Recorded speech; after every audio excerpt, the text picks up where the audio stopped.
Good morning, everyone, and good morning, online kids. Today, actually, I was just talking about it's okay just for these papers coming physically or coming online is really okay, but when you are doing like normal theory, when teachers are checking you, you guys have to come to sort of a physical class, otherwise, you are not feeling the heat of this advanced level. Anyway, we are in 2019 paper, we done up to 2018. You guys are showing really good progress. But I know still you guys supposed to feel little uneasy with 2019 paper because that came to this new syllabus. But don't worry, we have a couple of like 5-6 papers to go on. When you are going on with that, same way you are feeling like you guys were doing good with this other past papers. When you are moving with this path again, you would feel comfortable. So now what you have to understand is when you are going on this path, you will understand 2019, 2021, 22, so on. All the papers are maintaining exactly the same style. So I advise you guys again, don't go to model papers. Now forget all the model papers, only stick to past papers from 2019 onwards. You don't want any sort of a model paper. Alright, so that this is the format. Even during the instructions for 2019 paper, I was explaining this. Your format, exactly same way you have 50 MCQs and then part ABC of second paper. Okay, forget whatever the format of these past papers up to 2018. 2019 onwards, you are going exactly this way. And the other thing, like if you know what you're going to get for the question, then answering is already prepared in your mind. So the answering become easier. So that structured essay, first question is general, you guys know what is there. And then the second one inorganic. Third one physical, fourth one organic. All these different four parts of the chemistry is using there. And see, 5, 6, 7, the second set, part B, almost all the part coming from physical chemistry. And the last question, question number 7 has inorganic and physical again. And then the part 8 again has that diversity. Organic chemistry question number 8, they were swapping that. Question number 9 is totally inorganic. And then question number 10, industrial and environmental, which we are not supposed to do because it's very hard to award this full marks. So that I usually instruct you guys to do all these 5 questions.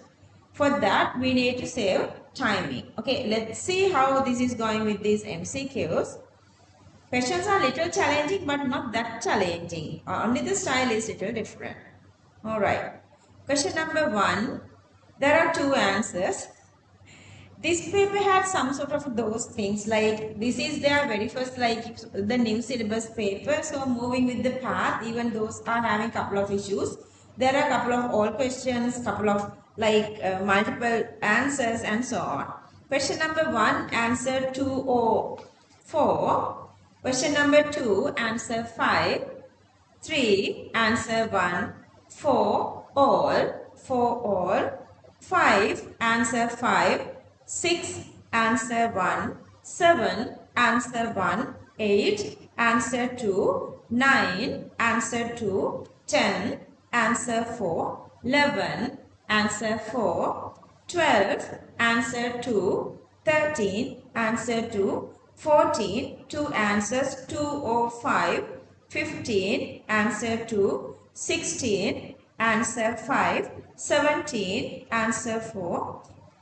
18, answer 4. 19, answer 3. 20, answer 3. 21, answer 2. 22, answer 2. 23, answer 4. 24, answer 3. 25, answer 1. 26, answer 1. 27, answer 5. 28, answer 5. 29, answer 5. 30, answer 3. 31, 2 answers, 1 or 5. 1 or 5. 32, answer 4. 33, answer 2. 34, answer 2. 35, answer 2. 36, answer 4. 37, answer 5. 38, answer 3. 39, answer 2. 40, answer 4. 41, answer 1. 42, answer 1. 43, answer 3. 44, answer 4. 45, answer 1. 46, answer 4. 47, answer 3. 48, answer 1. 49, answer 1. 50, all. We have that issue. General chemistry 8 questions, organic 11 questions, inorganic 12 questions, physical 19 questions in this paper, balanced paper, but there were a couple of little issues. Question number 1. Consider the following statements 1 and 2. Energy absorbed or released by atom is quantized. Quantization energy. 1 photon energy is E equals h nu. Planck explained that, so that is Max Planck. Small particles under appropriate conditions show wave properties. Dual nature of electron, that explains the de Broglie. So that the Louis de Broglie is true. Otherwise, they say that electrons are existing different energy levels so that they can absorb and emit energy, stationary energy level concept and energy transitions. That also explained by Niels Bohr under the Bohr method. So they were taken the Niels Bohr answer as well. So the exact answer is answer 2. Also they were taken as answer 4 as correct answers.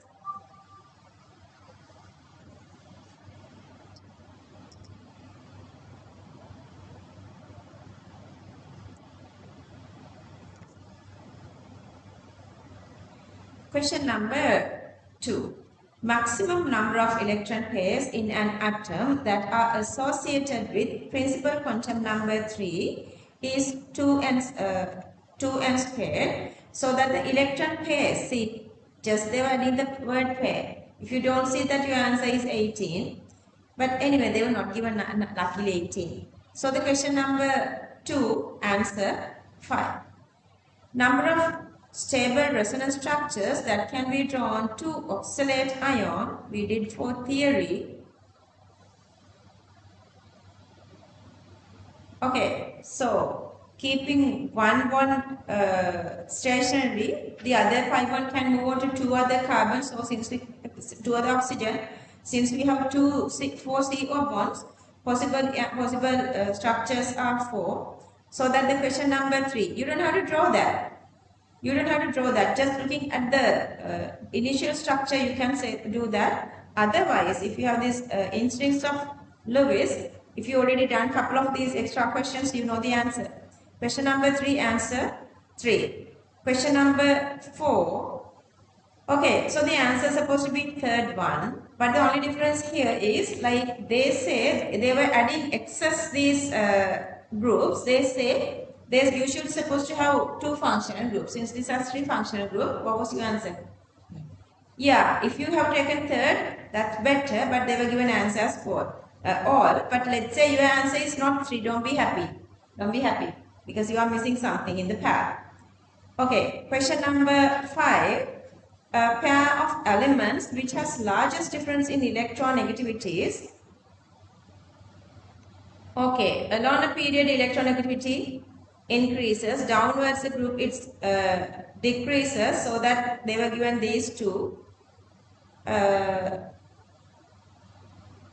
So that question number 5, answer 5.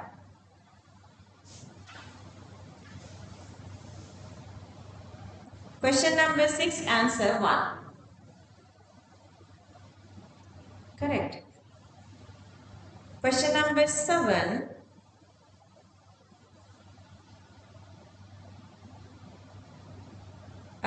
This is the resonance hybrid. These are Kekulé structures. So that the answer is the first one. All 6 carbon atoms of benzene sp2 correct. Bond lengths are in between single and double correct. Bond angles are always 120 correct. In same plane, this is a planar structure correct, sp2 trigonal planar. Question number 8.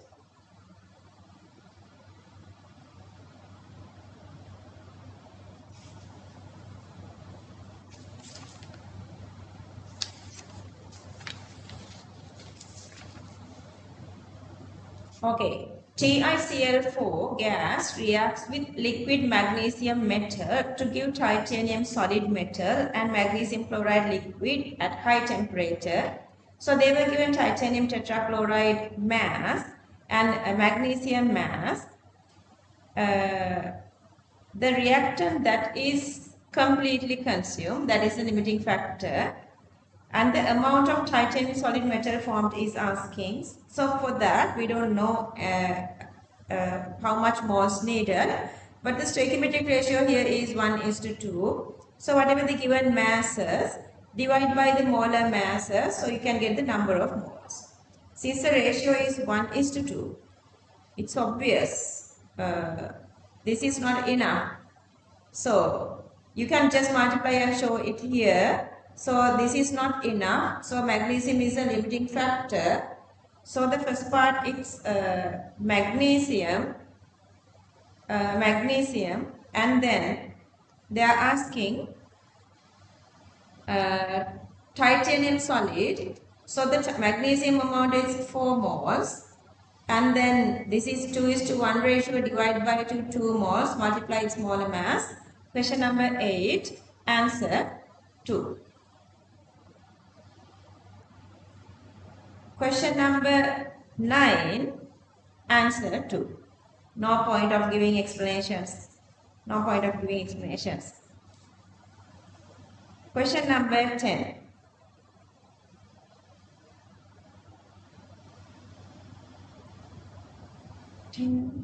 Forward.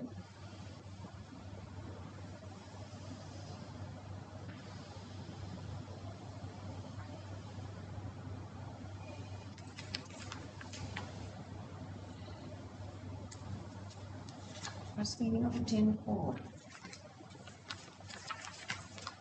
I was explaining here 10 odd. The 10.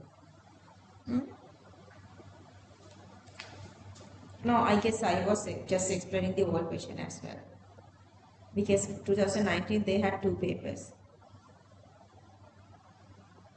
Okay, decreasing order of conductivity that depends on their dissociation.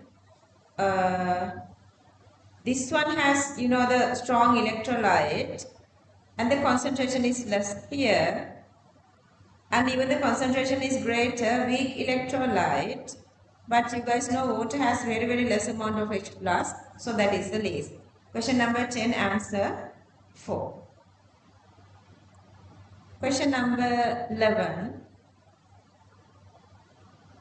Electronegativity increasing order. So you can go with the S character percentage, and these 3 comes higher, lower S character, these 2 less S character, so these 2 has to have the lowest.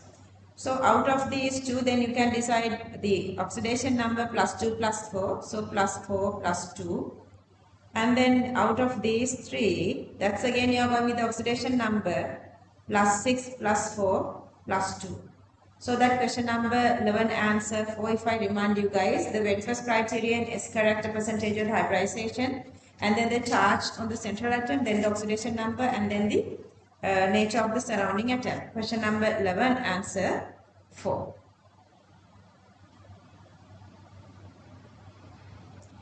Question number 12.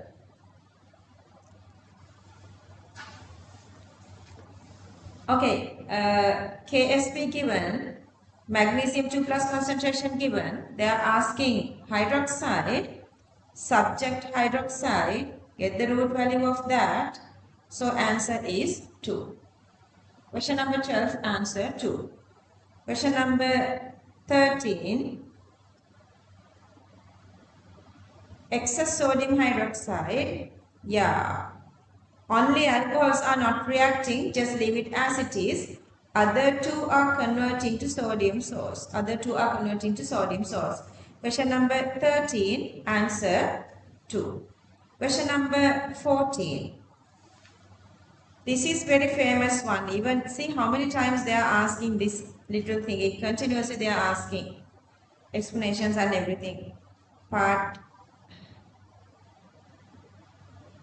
that one, Okay, so the fluorine are trying to drag these electrons towards itself so that lone pair orbitals become larger, so that to give the space, fluorine are getting closer, so the angle is less. So that the very first one is wrong.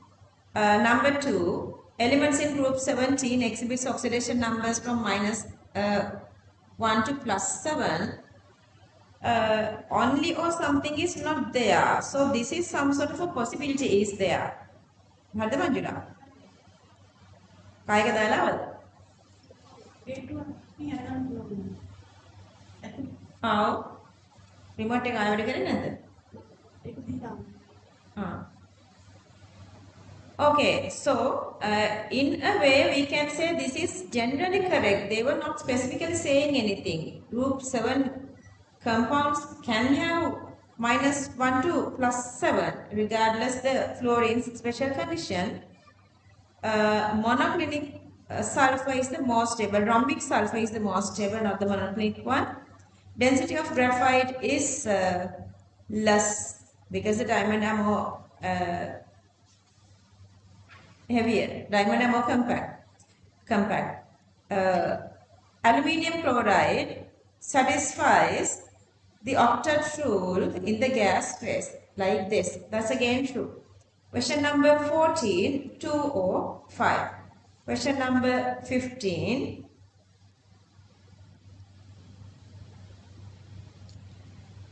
They were given these values plus they were also given this standard cell notation.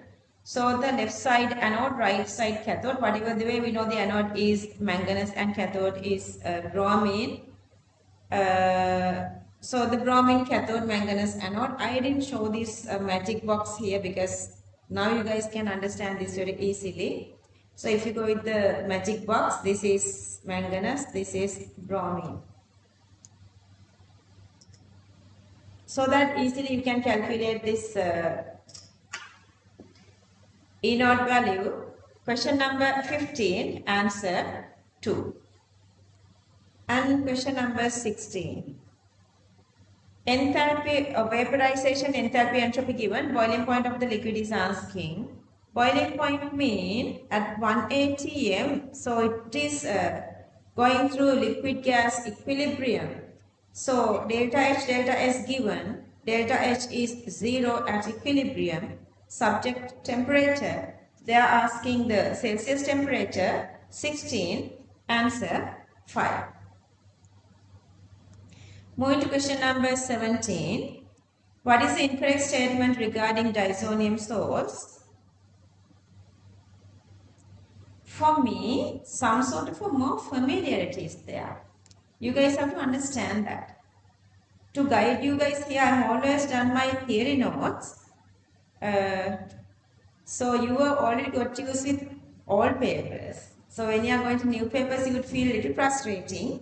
But when you are continually doing this one, you can be really alright. Within two papers or 3 papers, you guys are okay. You don't want do 5, 6, 7, 8 papers. That is my experience from these past students. Just a couple of papers are enough for you guys to get this style. Let's see what went wrong. What is the incorrect statement? Disonium can be obtained by reacting aniline with at low temperature. Ki iodobenzene true. Acting as electrophile with this reaction, the reaction to phenol, joining here, leaving H plus away and joining as N plus. Aqueous solution of this is heated. It decomposes to give benzene. To give benzene, you're supposed to add H3P of 2. Otherwise, if you heat disonium, it is going to phenol. So that's wrong, that orange type. Reacts with phenol, see they are giving the last one they are giving. So, 4th and 5th both cannot go correct. Question number 17, answer 4. Question number 18. H2S reacts with oxygen gas to give only water vapor and SO2 4 cubic decimeter. If all the other parameters are constant, volume is proportional to number of moles. We done for pressure usually, but this time they were given the volume 4 and 10. If this 4 is using, here it's supposed to be 4 multiply 3 over 2. Multiply 3 over 2. You have to derive this equation per 1 mole of this 1 to 3 over 2. And then the remaining is 4. So that the final remaining volume is here 1:1 ratio. If you are making using 4 here, 1:1 ratio 4 and 4. And also 4 of this is also remaining. So these three together. Question number 18, answer 4.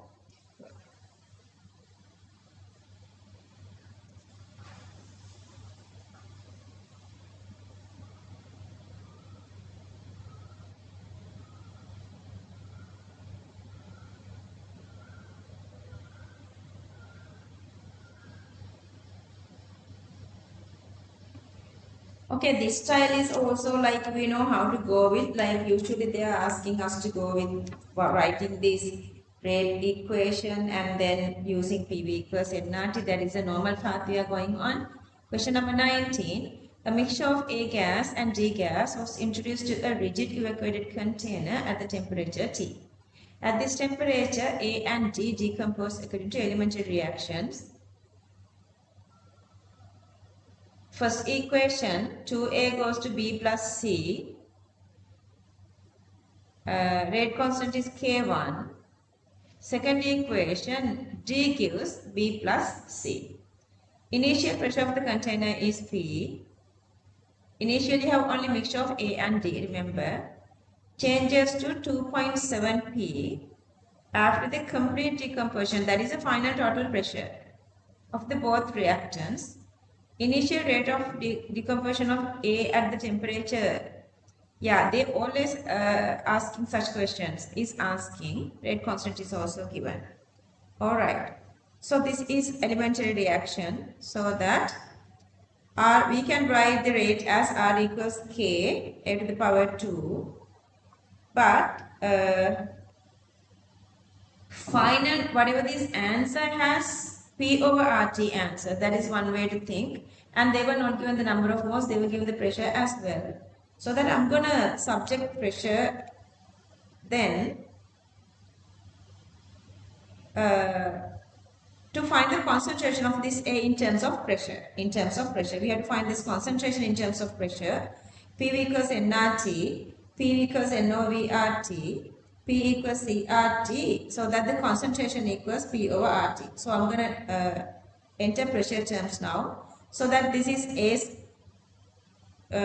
concentration. So this is supposed to be PA divided by RT, the power 2. And then they say the total pressure is P. Let's see how do we find this total pressure in terms of these four. Let's say initial partial pressure of A is P prime, and then they were given the total pressure as P, so that the initial partial pressure of D is supposed to be P minus P prime. So that 2A goes to B plus 3C, D goes to B plus 2C, 2A and D both are working completely, so that these are normal reactions, these are not equilibrium reactions, okay? At the end of the day, A and D both are reacting fully. Could you get the answer? Seriously. Even the last time you had that for this question, same question. Okay, so that let's say I'm going to go with A, that is P prime here, and for D, that is P minus P prime here. Let's see what went wrong. If this is P prime, this is supposed to be P prime divided by 2. Here multiply 3 divided by 2. And then here, if this is the value, this is 1:1 ratio P1 P prime. This is twice of that, 2 into P minus P prime. And the total pressure is 1, 2, 3 and 4. So PB, PC, PB and PC. So they say at the end of the day, total pressure is 2.7 P. Okay. 2P prime plus 3P prime is 4P prime divided by 2 is, this whole part is 2P prime. And then P minus P prime here. And I'm multiplying these two separately, 2P minus 2P prime. And then once you get there, 2P prime cancelling off,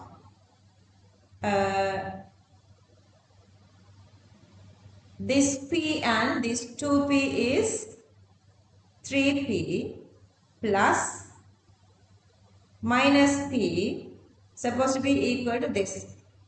See, calculation is easy. So that P prime equals 3P minus 2.7P, that is 0.3P. So that is the initial PA. And then we already derived this equation. So now write PA equals 0.3P. And then I'm going to again get this P over RT to the power 2 out. Then I have 0.3 to the power 2, that is 0.09. This is not a difficult one. This is a very easy one. You can do such simple mistakes. Question number 19, answer 3.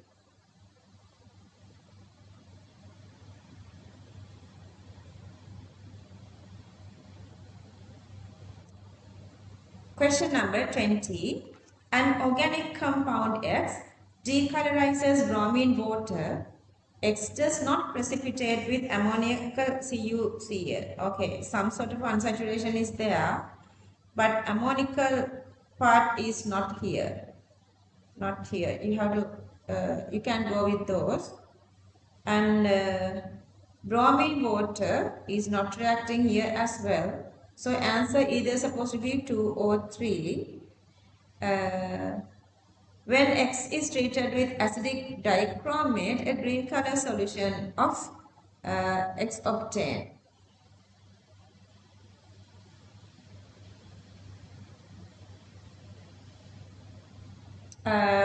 This is quaternary. This is tertiary. This is tertiary. You cannot oxidize this. You cannot oxidize this. Only possible answer is 3. Question number 20, answer 3. Question number 21. Buffer solution of 5, pH 5 was prepared by mixing equal volume of 1 moles per cubic set at 0.1 m monobasic weak acid and 0.1 m solution of sodium salt of this acid. pH of the resultant solution is asking 20 cubic centimeter of this buffer solution was mixed with 90 cubic centimeter of 10 cubic decimeter of weak acid. Alright, okay, understand. So initially they say the pH of the buffer solution is 50. They were adding equal volume of this acid and base. Okay, so that let's say the weak acid is this and its salt is this, and so this is the buffer solution. So this is the buffer solution. So you can use the Henderson equation directly.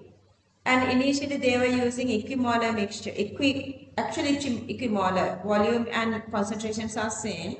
So that the salt concentration and acid concentrations are equal here. If you make these two equal to each other, this part is cancelling off. So that the pH of the medium is supposed to be equal to pKa. We did this for theory as well. So that pH equals pKa equals 5. Now we know pKa of the medium.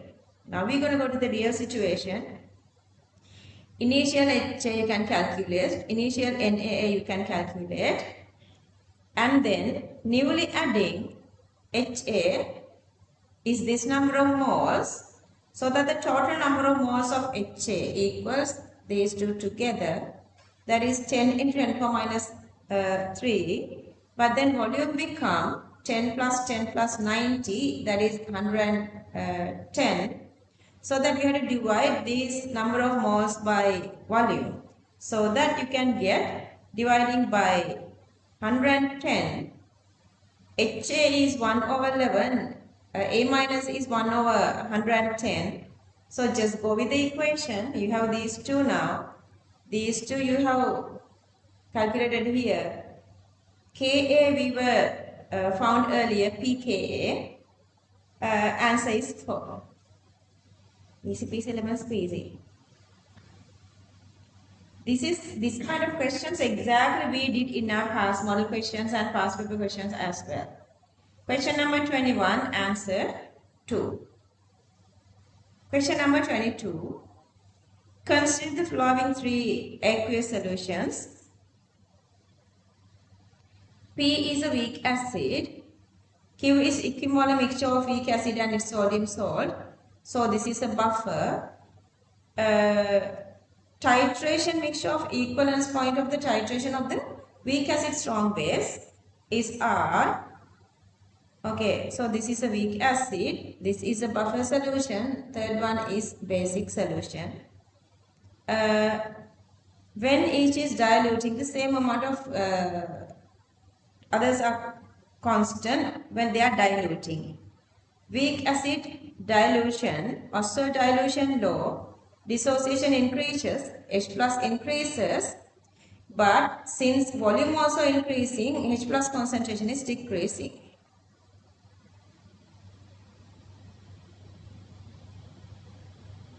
pH is asking, what is happened to the pH? H plus concentration decreasing means pH is increasing. So the very first one, pH increasing.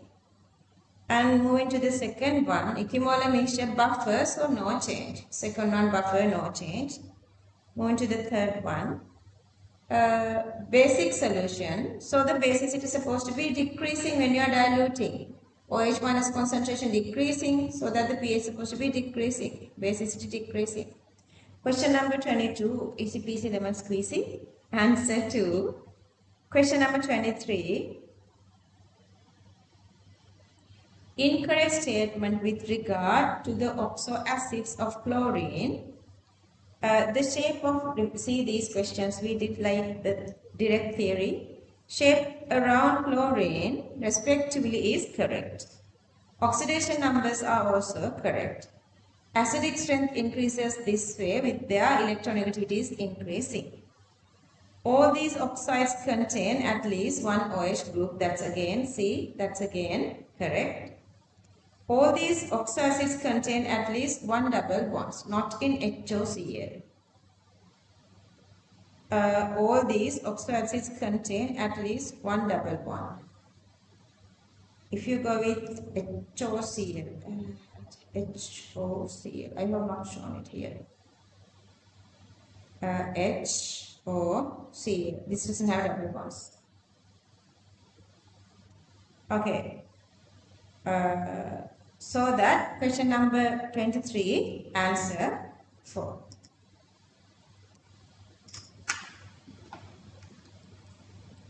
Question number 24.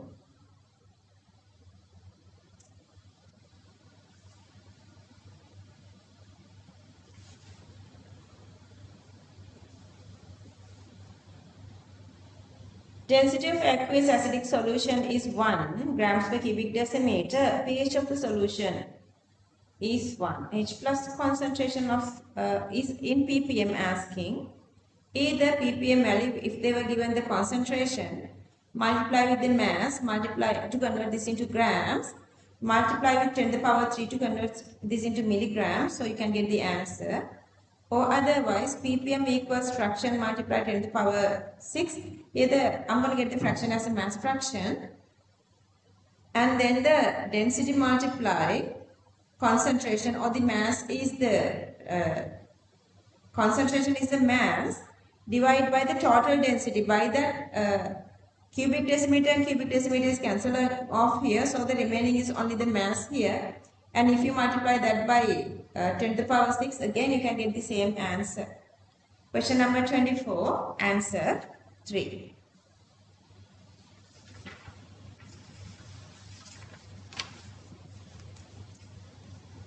I'm checking. I have to check this whether online kids are.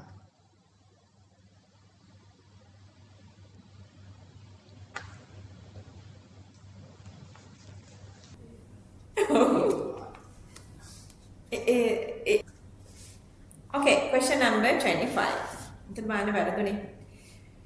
25 grams of polluted air contain ozone is treated with an acidic solution contain excess potassium iodide.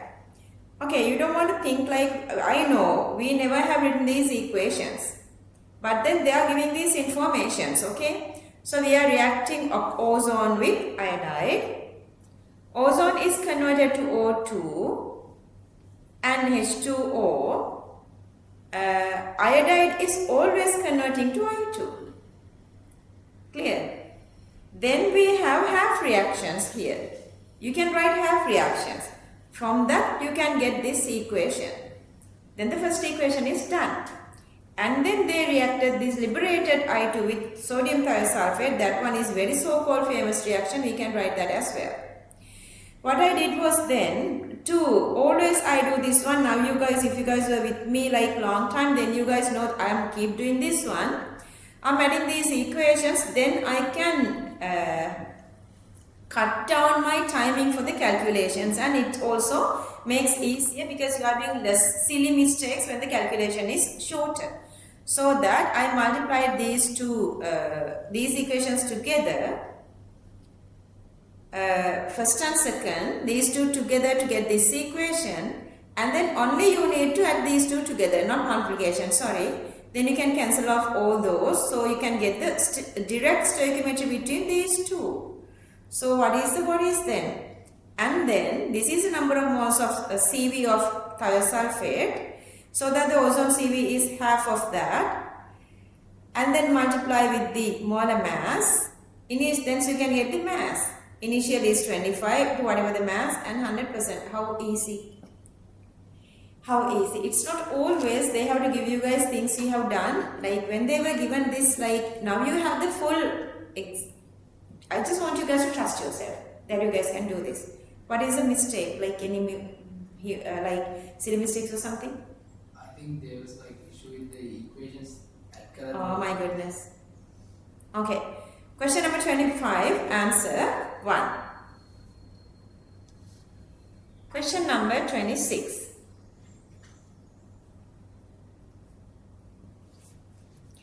Which of the following reaction steps is not present in the Bornhaber of sodium chloride solid?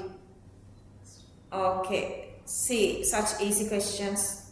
Sodium sublimation to sodium gas to sodium plus, Cl2 bond dissociation to chlorine gas to Cl minus, these two together lattice, and this is the formation.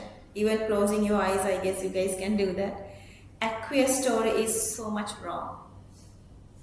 Very obvious answers. Question number 26, answer 1. Question number 27.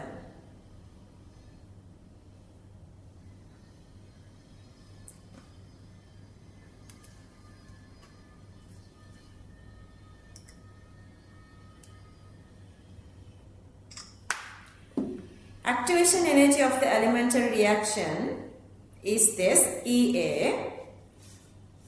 Okay, whatever this activation energy, let's say this is a normal reaction, no catalyst or whatsoever, so that this is the activation energy. This is supposed to be the activation energy. Is catalyzed by metal M. The energy diagram of the catalyzed reaction is given below. Which of the following is always correct with regard to this reaction?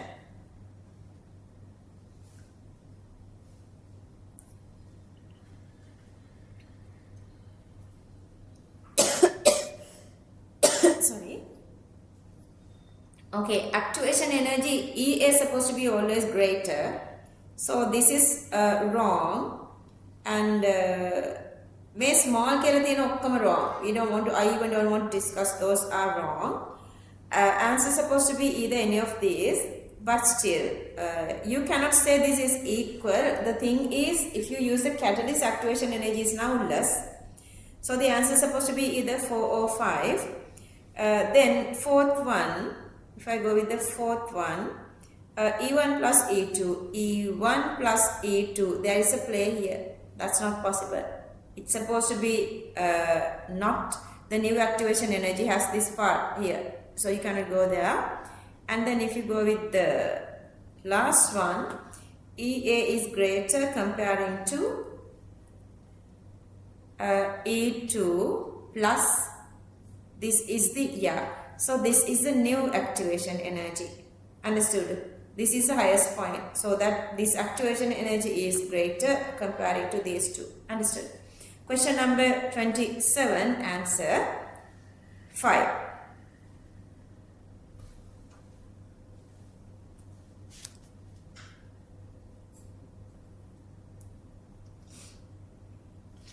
Okay, they drawn this one between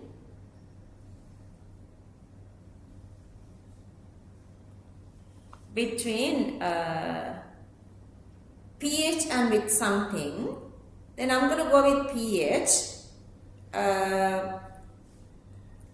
H3O plus concentration, you can start from here. Then H3 plus concentration equals Ka into Ha divided by A minus.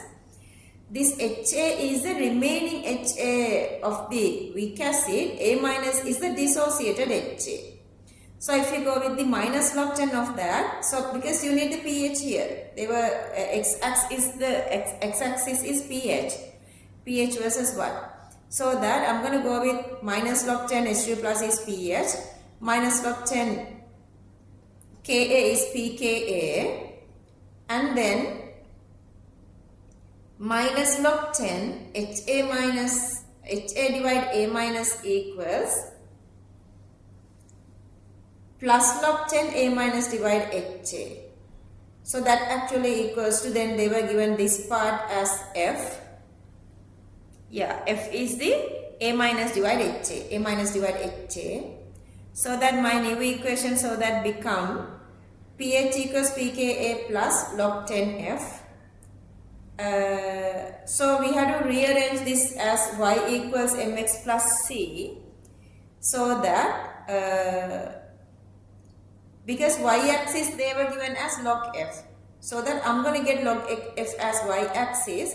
If you rearrange the equation pH minus pKa, then don't forget you have 1 here in front of this pH, so that actually is gradient then, and this is negative, so the intercept is supposed to be negative, so the diagram goes like this, and then this gradient is positive, but the intercept here is supposed to be negative. So question number 28, answer 5. You can get answers logically thinking. This paper is for, like, you know, these talented students. You're supposed to have talents to get these answers. You have to improve your logical thinking coming from 2000 onwards, and coming from whatever the date you started your advanced level onwards. Don't like wait that miracles are there. Some 27 students do that. Even you remember these, you know, the Tisari, Tejana, couple of students are always there. At the end of the day, what happened? You can't do this. And not unlucky them, unlucky parents. Question number 29. Which of the following statements with regard to polymer is correct? Nylon is addition. H2O molecules are getting it. Sorry, nylon is condensation. H2O molecules are getting away, not addition. Teflon, this is addition. Wrong. Bakelite is 3D, not linear. Wrong. Carbon atoms is repetitive units of rubber is 5. 1, 2, 3, 4, 5. Remember that. You should know the structure. Cis polyisoprene. Small covalent molecules are eliminating when monomer combine of condensation. If you go with this fifth one, if you read the fifth one, then you can get little idea of other these three as well. First three. Question number 29, answer 5. Question number 30. Two ideal gases that do not react with each other are separated by a valve and kept in a rigid container. System maintained at constant temperature and pressure.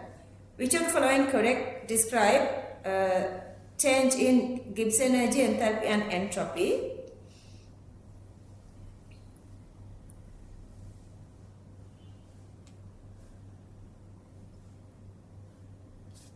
ideal gases, two ideal gases. These are ideal. So spontaneously they mix with each other.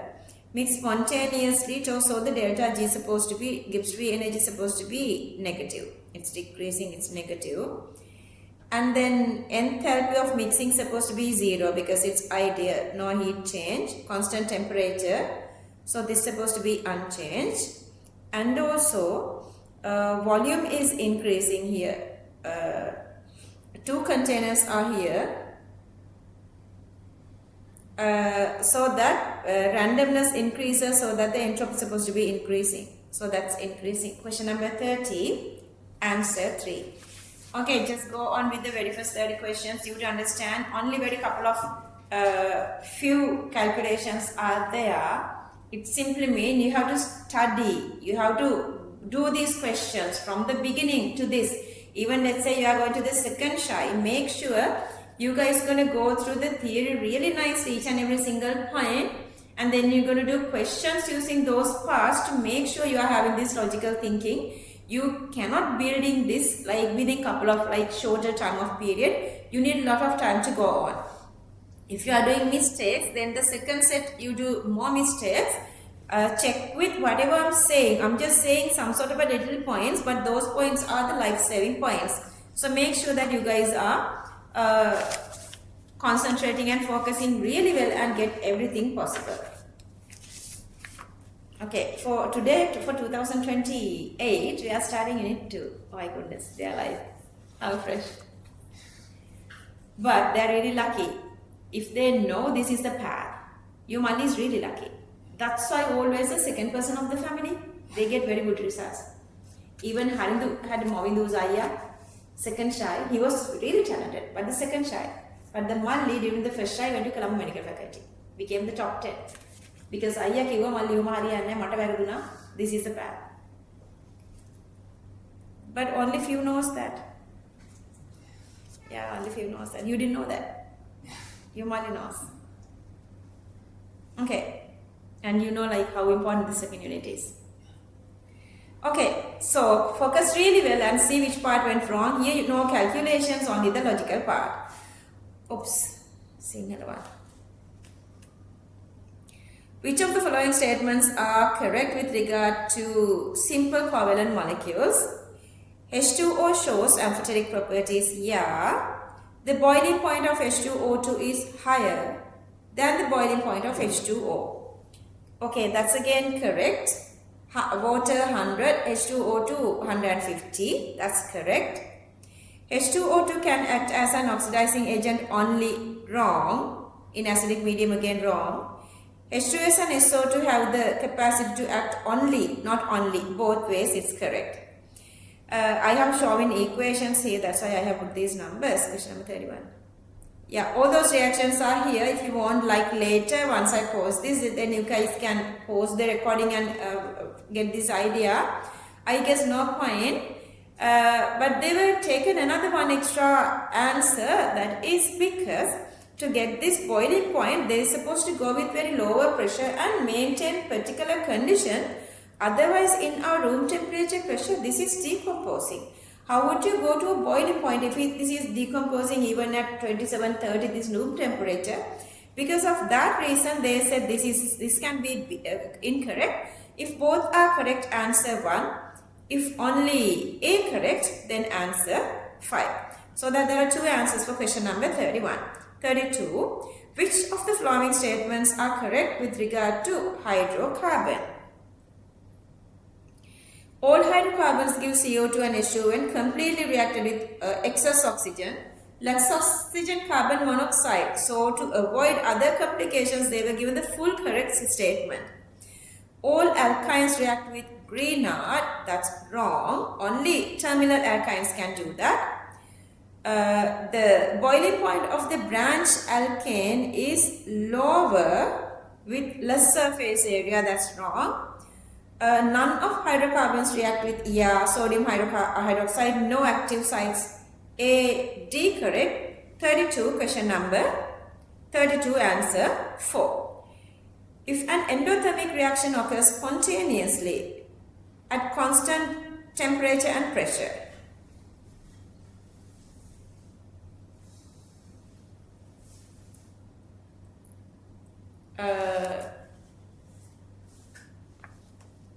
endothermic, so that's the data. So this is supposed to be positive. And they again say this is spontaneous, this is supposed to be negative. If this is positive, this to be negative, this exactly supposed to have a negative value. This whole thing is supposed to be negative. To be this negative, delta is supposed to be positive. Negative multiply positive is negative.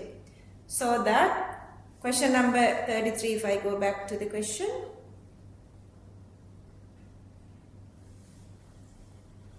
Endothermic mean enthalpy increases, wrong. Entropy increases, enthalpy increases. Question number 33, BC correct answer 2. BC correct answer 2. 34, which of the following statements is correct regarding the precipitation of metal ions by passing H2S into their aqueous solutions? Which of the following regarding the precipitation of metal ions by passing H2S gas? Okay, H2S gas is passing. When the pressure of H2S is decreased, the sulfide ion concentration is increasing. Okay, pressure decreasing mean less H2S, then sulfide is less, not high. If I go here, okay, pressure is proportional to concentration, and this is the condition. So A, pressure decreases when H2O is decreasing, so that less H2O in the medium means less sulfide in the medium. That's very easily you can understand.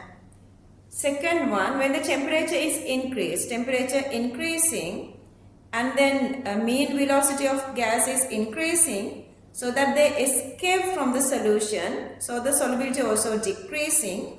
And you guys know dissolution of gases are also exothermic. When the temperature increasing, gas is releasing. So the concentration is, or the solubility is decreasing. Addition of sodium sulfide to the solution decreases. Sodium sulfide mean more sulfide is adding. Sulfide concentration is increasing. So the H2S dissociation is decreasing to decrease sulfides. So that C is correct.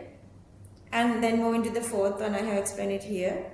Increasing of pH, H plus is increasing. pH increases mean OH minus increasing. So that this is the condition, OH minus increasing. So that to maintain Kw constant, H plus is decreasing. So to increase that, reaction is giving more and more H pluses. At the same time, sulfide is also increasing. Are you guys okay here? Okay, question number 34. A lot of logical thinking is there. BC correct answer 2. Is this correct? Well done, well done. So you are there. I don't know what mistakes you guys doing here. Nucleophilic substitution reaction. So OH gets away, chlorine joins, substitution. Chlorine gets away, OH joins, substitution. Those two only. 35, BC correct, answer 2.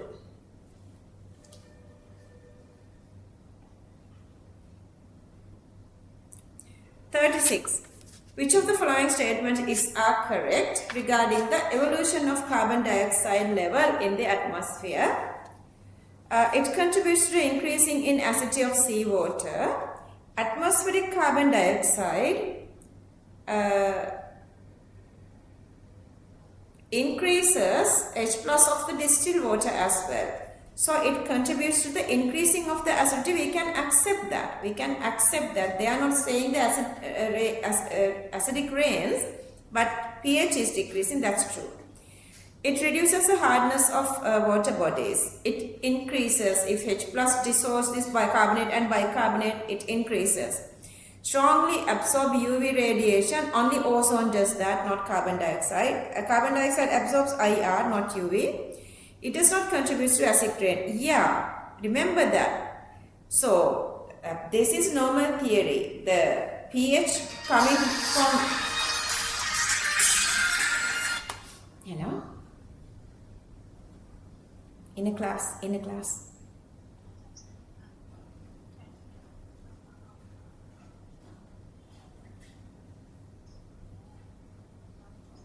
Just talk to Paritha.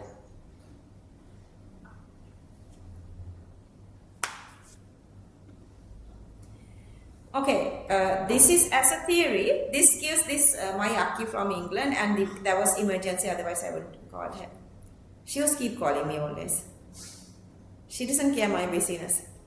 Anyway, so this is acidic. This is true, but that acidity is not enough to make the rain, to make this acid rains. Acid rains comes only with nitric and sulfuric, not with carbonic acid. Remember that. Question number 36, AD correct answer 4. Question number 37.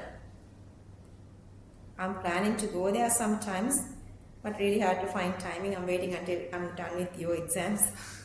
Leaves I need 3 weeks, otherwise no point of going there.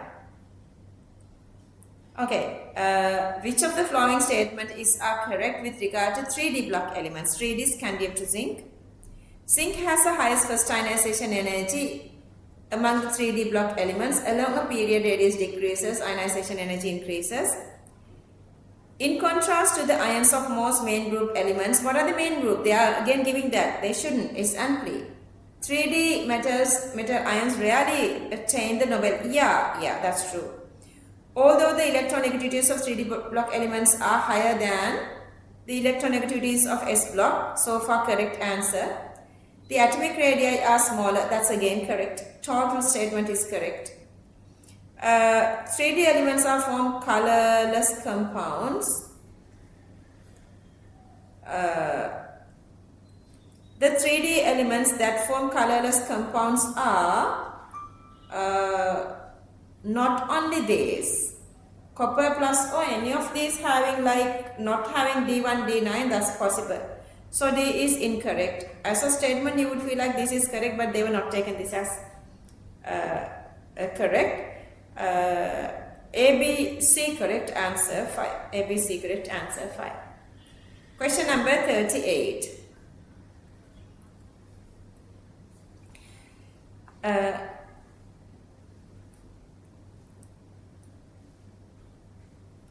Volatile liquid AB having saturated vapor pressure P0A and P0B, and they say these two vapor pressures are unequal to each other.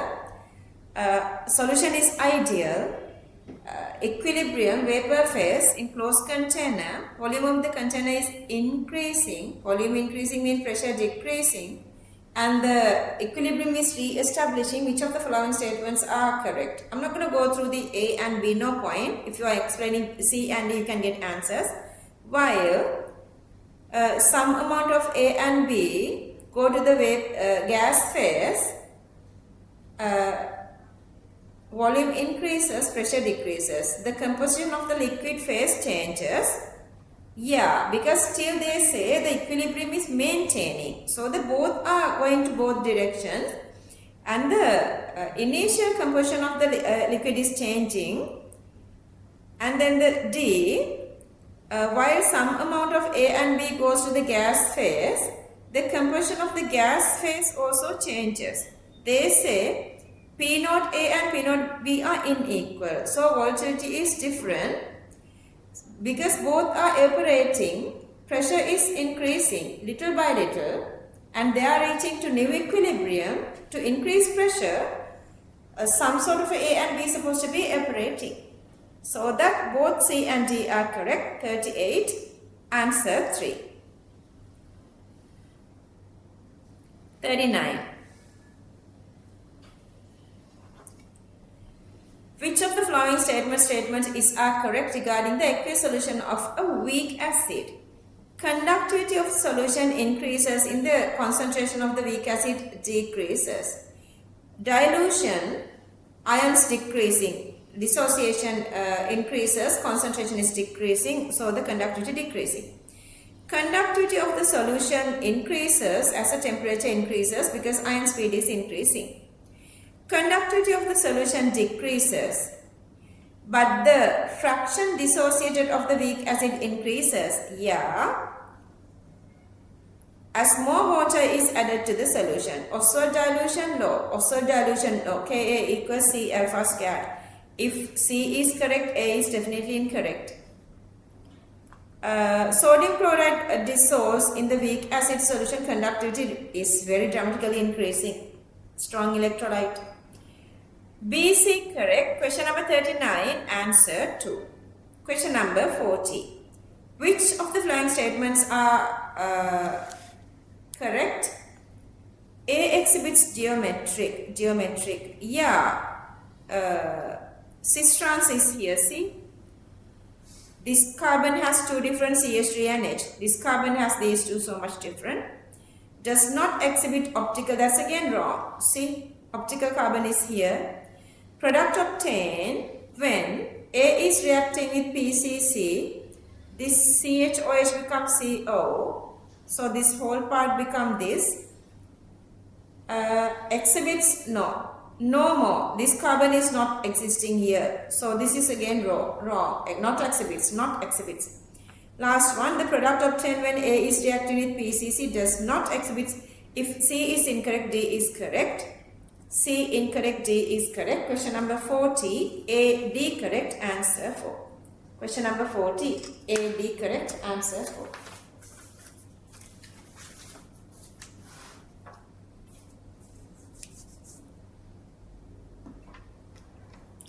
Alright, that barrier is done.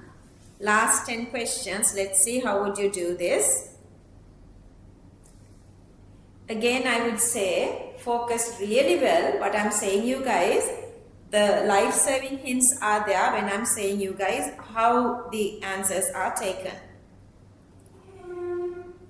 Among the halogens, I2 is a solid whereas Bo2 is a liquid. That's true. London forces become stronger with increase in the, this is directly theory. 41 answer 1.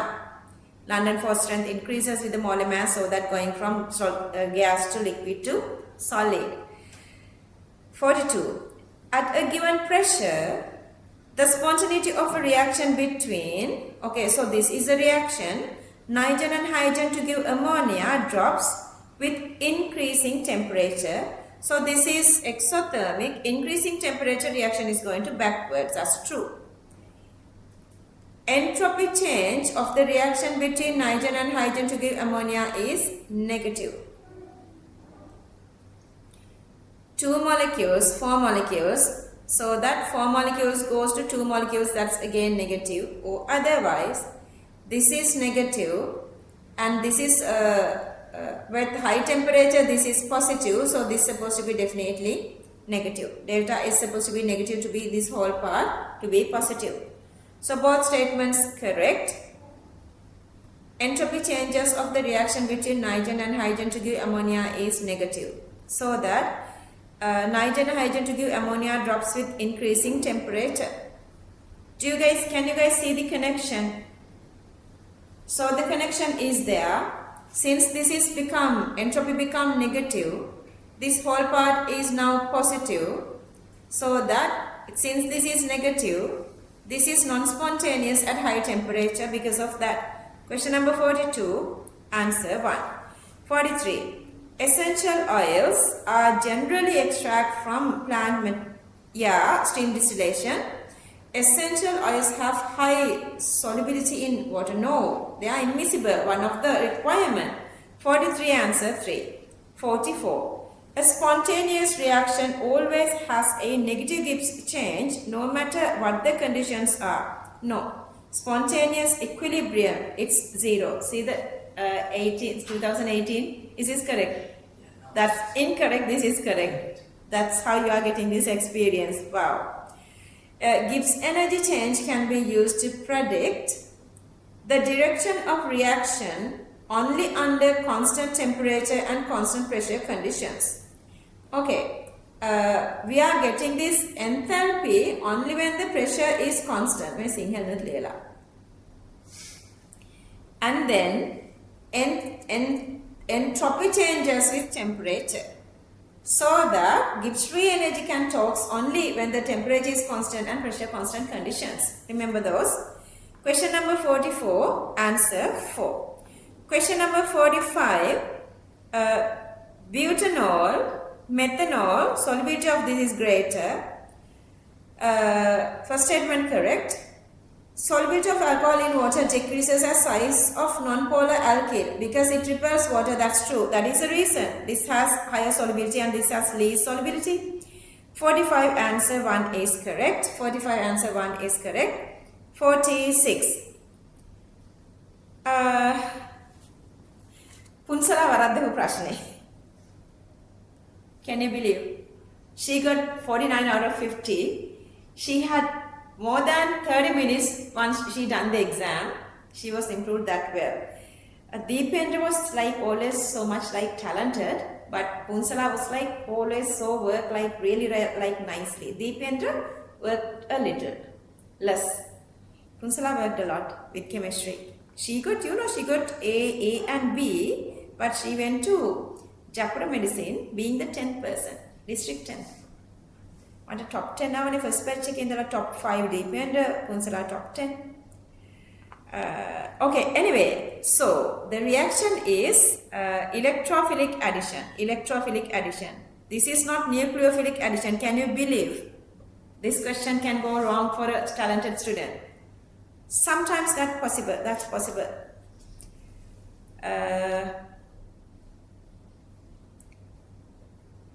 A secondary carbocation is formed as a reaction intermediate in the following reaction. That's really true because from both sides it is getting stabilized, secondary carbocation, or either otherwise you can just think Markovnikov rule, hydrogen goes to where hydrogen is high, then the carbocation is supposed to get here. She got this statement incorrect. She has gotten this statement incorrect somehow. Mole Pisuela. What else is there? Being the craziness. And otherwise all answers are correct. That was my highest for now. Like highest for now is the 2019 student. But after that, when you guys are doing this set of questionnaire later, you guys are doing a lot of mistakes. And then the highest for Momidu is like 40, yeah, it's 47. But then this is not their paper. The person who exactly did this at their year, she got, I've forgotten that. She got 49. Okay. Question number, so that 46 answer for 47. Coke is used in several industrial processes as fuel. Coke is only used industrial as fuel. During the iron extraction, this is using as this reducing agents, so that's wrong. So that the 47 answer 3. 48. Carbonyl carbon atom of a ketone and the other atoms bonded to it lie in the, sp2. This is sp2. The carbonyl carbon atom of a ketone is sp2. That is the reason. Trigonal planar, 1 planar. 48 answer 1. 49. Any two ideal gases have the same average kinetic energies, have the same temperature, at same temperature, true. Kinetic energy depends only on temperature. At a given temperature, the average speed of gas molecules adjust according to their masses. Yeah, mass and velocity is inversely proportional to make this kinetic energy constant. That's why you have this variation. That's true. That's why only with the temperature this is changing, because all the other parameters are supporting to each other. 49 answer 1. Although chlorofluorocarbon contributes to ozone layer depletion, the contribution from HFC is negligible. That's true. HFC, hydrofluorocarbon, they don't have chlorine. HFC undergoes complete combustion before reaching the upper atmosphere. No, it's not like that. Even it is reaching, even it is decomposing at higher atmosphere, it doesn't give chlorine. So this is correct, this is incorrect.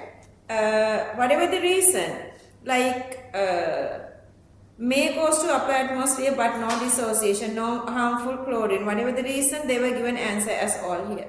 Answer is all. 50th one. Alright, now it's time for you to write your own reviewing. I know this is 2019 new paper first time. But still, your mistakes are, I know, silly mistakes. Not because the paper is sort of a new challenging. Maybe you were just thinking the paper is supposed to be different. So maybe you were thinking like different way. Whatever the way, I want you guys to write your own reviewing right now. Okay, reviewing now goes with two different directions. The first direction, the theory or whatever you're missing. And the second direction is the silly mistakes. You have to write your silly mistakes exactly the same way. So always, since I'm making this recording public, I'm gonna show you, explain you guys again everything. This is the front page or the cover page. Somewhere here you are always going with the reviewing of all these papers. So once you stack everything, each of these six you have your own reviewing, self-reviewing and the subject reviewing. Self-reviewing and subject reviewing. You are reviewing back when you are keeping that setback. Then when you are making a big pile of past papers, you would feel really, really happy. Wow, I have done how many papers? This many papers. Each week you have to go back and read those reviewing. Make sure that whatever the past you have already improved are not missing. Or otherwise, you guys can go back and forth to check those theory. One single thing you're supposed to know is whatever the way you are thinking wrong, they know that.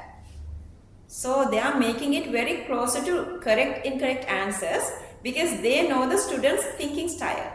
So they always try to get you, catch you. Don't let them to deceive you. They know the points that you are going wrong because they have this big experience of like 15 years, 20 years. They know what you would think. So they are making such mistakes. They are helping you to, actually, they are giving some triggers to make you feel like, going through the wrong path. Don't let them to catch you. They are really, really talented. These university lecturers have these big brains, with big experience. Okay, shall we start then structured essay? Okay, moving to structured essay. I was waiting until you guys are starting this new syllabus part to explain you this. Before you go to the exam, from 2019 to your year, whenever you are writing a paper, just read instructions. Maybe you would feel every instruction are still same. I wouldn't read this one, but still read. So once you get your real paper, you are reading instructions. But when you are reading your instructions, those instructions are when they are very familiar, you can just pass your eyes through that. So to give that easiness, read those instructions little ahead of time. Alright, that's for you guys, not for me. I'm not going to read them. You guys have to read them. Okay? Alright, so moving to the very first structured essay question. Following related to the elements of second row. See. Symbol of the element. And then they say, no marks awarded for names instead of chemical symbol. Make sure, even for these 27 and 28 and all those younger students, I'm just saying, the specificity is very, very like a must. So that you are improving that in your real life. Even like when I'm working with my working staff, when they are not saying the exact answer, I'm getting like so mad. So then I have to ask more and more questions to get the answer specifically. Then when you are answering anything in even the real life, specificity is a really must. So when they are expecting symbols, why you are just giving some other information? Don't do such. So you are writing all these really beautifully, but sometimes you would feel like, is it okay to just write F? Do I need to write FLUORINE? That's what happened. That comes with the less experience. Anyway, identify the element has the highest electronegativity. Along a period, electronegativity increases. Okay, so when they are saying second row, you just can write that here. Okay, so the very first one, answer fluorine, allotropic conductive electrolytic graphite sp2, but the element is carbon, monoatomic iron largest in size, Okay, you can just write like this, and then 10 electrons isoelectronic. So negative, highest negative has the highest size. How easy? And then no P, that's supposed to be coming from the very first, but has stable, not lithium, so this is supposed to be beryllium. Highest first ionization neon, trigonal planar covalent, mostly boron elements, so that is boron. Okay, just copy this part.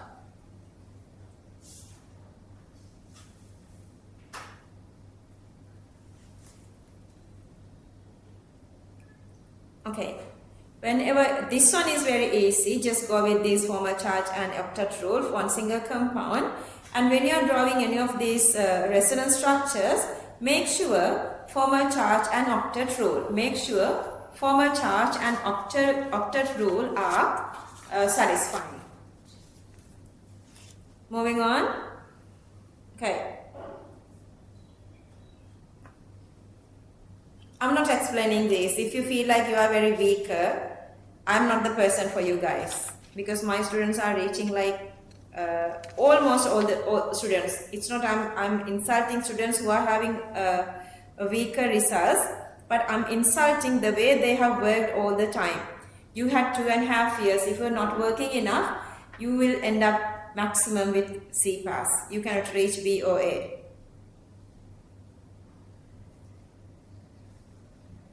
Honey, I have done a little mistake here. Can you guys see? Sinhala. Anyway, they were not expecting that. 16 marks. Madam, okay, fluorine. Which one number? First one, 2p. Fluorine. Oh, seriously? Printing error? I would. Oh, hang in. Yeah, 2p. This is 2p atomic orbital. Printing error.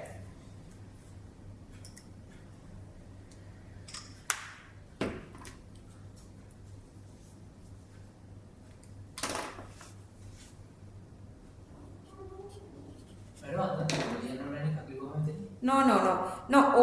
O. Anyone is enough. I was reading as ORO.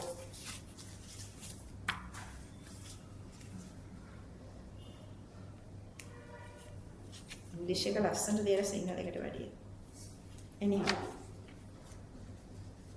Yeah, it's 2p. That's what happened. My Sinhala එකනේ මම මේක ඉස්සෙල්ලා කරලා තියෙන්නේ 19 එකේ. I guess I first found the English Sinhala paper.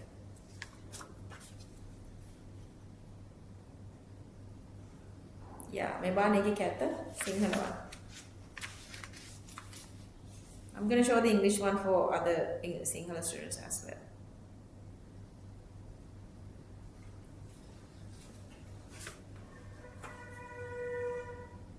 Pi bonding orbitals.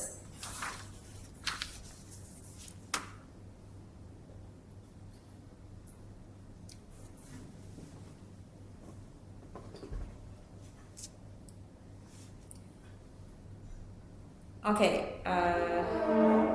How are the two double bonds oriented in the Lewis dot cross structure given in part B3?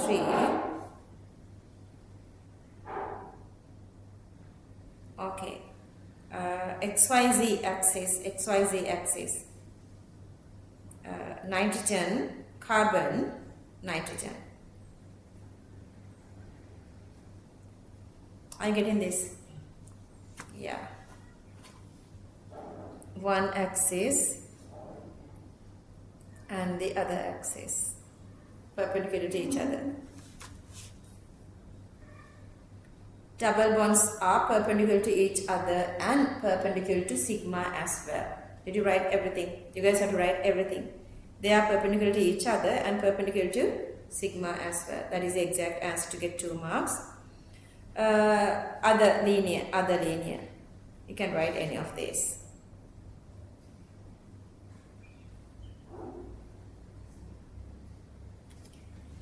An atomic orbital is described by 3 quantum numbers n, l, m, l.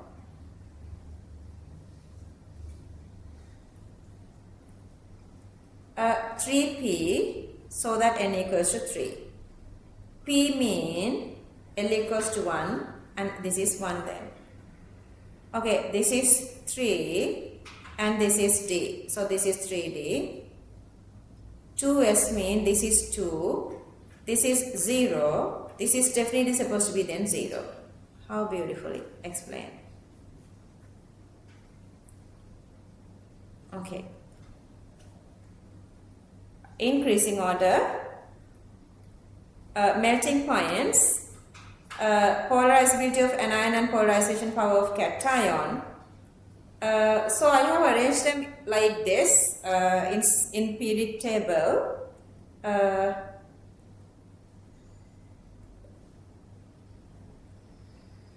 Fluorine is the highest electronegative and sodium is the highest electropositive.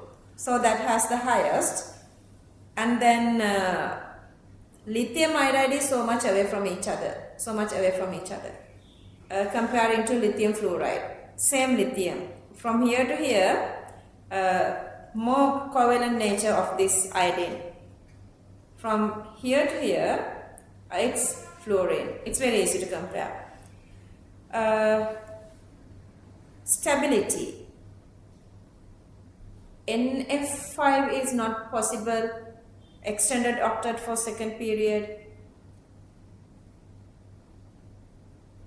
High charge distribution here. This one has high charge distribution. So this one has a higher stability. NO bond, that's again going with the double bond, single bond, resonance stability, single double. So this is the order. Question number 2. X is a S block element in the periodic table. Again, I want you guys to reach like the maximum 100% marks. So focus really well if you have done mistakes. X is S block elements in periodic table. The first, second and third ionization energies of X is given this way. So that this gap is really high. So this is supposed to come from the group 2, second group. Reacted slowly with hot water, liberating H2 forms hydroxide. Hydroxide is basic, also liberates X2 on reacting with dill acid. X burned in air to give the bright white. Bright white is not a flame test color. This is just the magnesium oxide normal its characteristic color. And so the hardness making, that's definitely supposed to be magnesium. Rest of everything is then easier. Identify the X, 7 marks for magnesium. Ground electron configuration, 1:2 2p6, 3s2. Compounds formed when X burns, magnesium oxide and magnesium nitride. I was given equations, but they were not expecting those for your practice. Solubility of sulfates of group 2 decreases, hydroxide increases. Thermal stability of metal carbonates again increases. That's because of polarization power decreases. Here the lattice and dissolution enthalpy is differences. Answer 3, increasing this reason is asking. Charge density decreases down the group. Radius increases down the group. Charge density decreases down the group. Therefore, polarization power decreases down the group. Decomposition become difficult down the group. See, you have to write in that they are giving marks. So the decomposition is harder or difficult down the group. So you have to write those exact points, remember.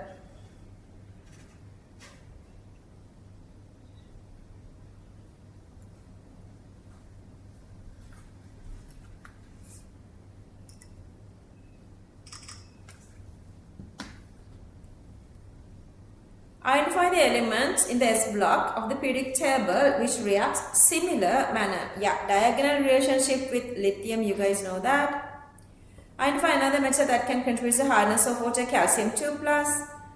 Hardness removal, sodium carbonate. X is component of as a well-known reagent, Organic chemistry, Grignard, magnesium, we did 4 theory. Test tubes labeled A to E has sodium thiosulfate, sodium carbonate, potassium nitrite, potassium bromide and sodium sulfide. So they were given a couple of these reagents. HCl, warming is also possible. A and E asking. Okay. Reddish brown with pungent odor. That is NO2, supposed to be coming from nitrite, so potassium nitrite. And then rotten egg smell, that definitely goes to H2S. H2S coming from sulfide. And then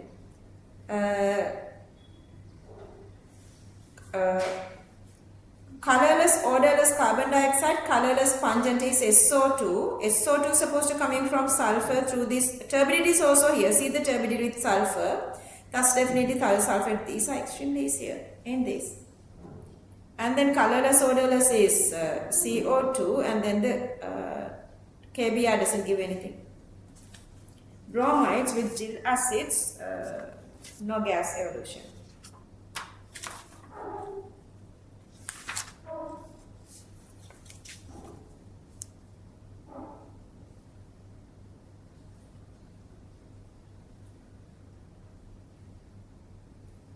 Is your second part missing? They're asking these equations. Yeah. Equation. Part 2 කියලා ලියලා තියෙන මේකේ part 2 එකට අපි එකක් දාන්න නැහැ. නෑ යාට ඒකේ part 2 වලට. Identify the solutions in each of these test tubes A to I and then write equations. This B, here I have written B.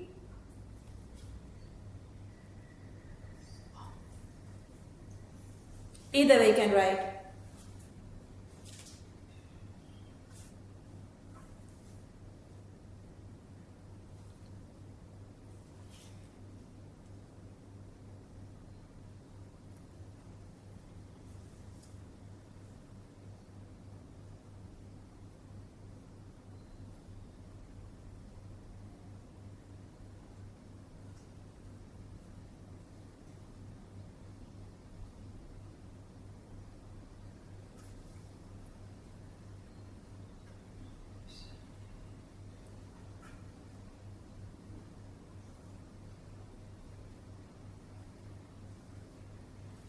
You can write any of those methods, but make sure the characteristic of answers. Chemical test trial AB. Observations are also required. They don't have to ask this. You're going to write everything. Okay, CO2 gas. Solution turns milky. When passing through a solution of calcium hydroxide, milky solution become colorless on continuous passing. Just write complete answer. H2S. Test with filter paper moistened with lead acetate. Filter paper turns black. SO2. Acidic carbon of any, you can write any of those. Any of those you can write. Pink to colorless. Okay, question number 3, energetics. The setup shown in the figure was used to calculate the heat change associated with mx solid in water. So mx is a solid. They were adding 100 cubic centimeter of distilled water. So the mass is 100. Initial temperature 25 and the final temperature is 17. To that they were adding 0.1 mx mole of mx solid was added. Density is given. Specific heat capacity is also given. Calculate the amount of heat. Okay, so 1 grams per cubic decimeter multiply 100 grams, so that the ME is 100 grams. They were given 4 plus 1 marks. And then the temperature change, they were given here per degree Celsius. Per degree Celsius here. So that I'm going to multiply, I'm going to get this temperature difference as Celsius, 25 minus 17, and it's endothermic. And the specific heat capacity directly they were given so that the heat change equals either 3360 joules or 3.36 kilojoules. This is endothermic. Temperature of solution decreased 2 marks by dissolution of MX solid. Process is endothermic 2 marks. You not only for endothermic. Explanation is the temperature of solution has decreased. So they were given 4 marks for full answer. Calculate the enthalpy change in kilojoules per mole. Okay, they were saying here they were using 0.1. For that 3.36. Then divide 3.36 by 0.1. 33.6 kilojoules per mole. See how they were given marks as well. If this experiment was conducted in 200 cubic centimeter water, would you expect temperature change to be larger? No. No. When volume of water increases, heat absorbed increases proportionately. Therefore, temperature change would be smaller. Therefore, amount of heat is constant.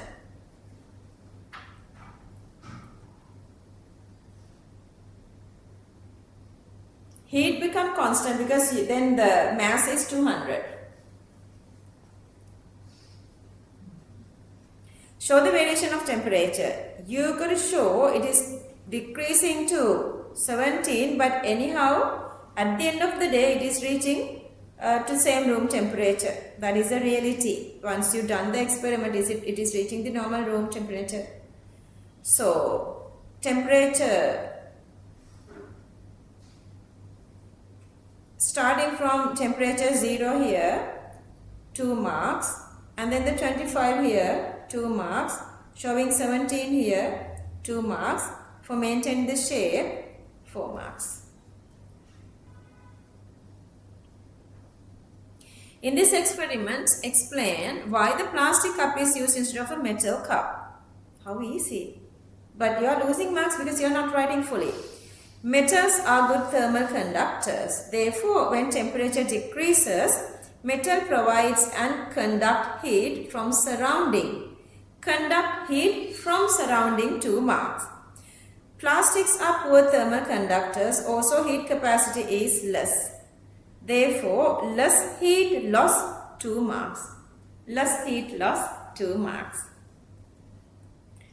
හිතේ තියාගෙන ඉන්න එපා. Don't keep these things in your mind. Whatever comes to your mind, you can write, because I know now you guys have improved your timing really well. Make sure that you are writing everything. What comes to your mind, just write. Same as the way you are writing biology if you done biology. Manjula, පාරණ එකද මේ හදලාද print එක? ඒක අරගෙන හදලා දෙන්න පුළුවන් නේද? Computer එකේ නෑ තියෙන්නේ. Maybe he can support. Let's ask. සමහරක් විට මේ මංජුලා ක්ලාස් එකල පොඩ්ඩක් බලන්න කියමු. print එකේ connection එක එන්නේ නැහැ බබා, whatever the reason. Let's see. Print command එක දුන්නාට it doesn't take from the printer, from laptop to printer. Okay, Gibbs energy delta G from the dissolving MX solid in water temperature at 25 and the pressure 1 atm is calculated as minus 26. Calculate the entropy. Okay, delta G equals delta H minus T delta S. Gibbs free energy, earlier we were calculated this one. Here they were given the Gibbs free energy and divide by the temperature, room temperature 25. So calculate delta S 200 joules per Kelvin per mole. It's okay, it's really okay. Even it's kilojoule, that's really fine. You know, one of these single medium students reaching really high marks. 48, 49 or less. I'm wondering how she would do this with this paper. So then I was deciding that to my crew, I'm gonna get you for English medium and she's for single medium. Let's see. Now, Tarushi, you know Tarushi Aki. Yeah. And Beana, yeah. How do you know Tarushi Aki? No, Tarushi Aki and Abhilashi from 2025 doing papers. And Bayan is giving it big support for, she is coming to both 28 and 27. Mali enawada? ඔව්. දැන් අගාරවදරනිස් මොකද්ද මේ bio class එකේ කට්ටිය? ඒක තමයි. මොකක් හරි කරගන්න වෙනවා ඒක. මේ පේපර් එක මම හිතන්නේ මල්ලි ඉල්ලලා තිබ්බා මේ. And they can come on to Monday because while they are writing the paper, same as the Tuesday, Monday students are writing the paper. 27 students are writing the paper. In the meantime, they are free. So if they have questions, they can come here. I want them to go with Island 6 person. That's why he is there. Only reason is that Island 6 is a very big something. Would you expect the solubility of MX solid to increase or decrease with increasing temperature? Give reasons. Yeah. MX solid dissolution is endothermic. Therefore, temperature increases, solubility increases, 4 marks. Also, Gibbs free energy is negative. Solubility is spontaneous. Therefore, entropy is positive. Therefore, when temperature increases, negative nature of Gibbs free energy increases, solubility increases. Either way. Either way. Oh, beautiful organic chemistry. Same as I did. Remember the very first days we did organic conversions, how you guys very beautifully gotten that and you've left it, kept it forever. Yesterday I did the same to this, but there was one single student. I don't know whether she can even get S pass for chemistry. She was really, really weak.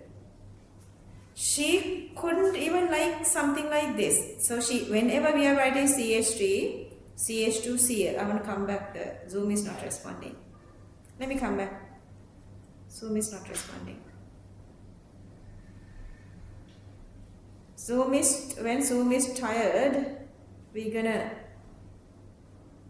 go back and come back.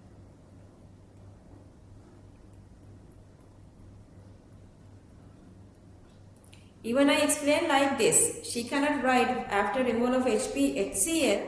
She cannot put a second double bond here. She was that weak. I don't know how she's going to do this. And I'm going to forwarding her to this one of my, the Bayan and Abhilashi and all. I'm going to get an analysis from them, whether she is possible to do bio or not.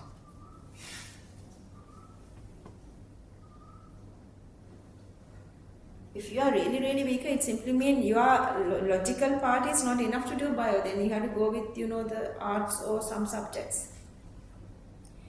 Question number 4, organic one. See, now when I'm saying something little, you guys are understanding everything.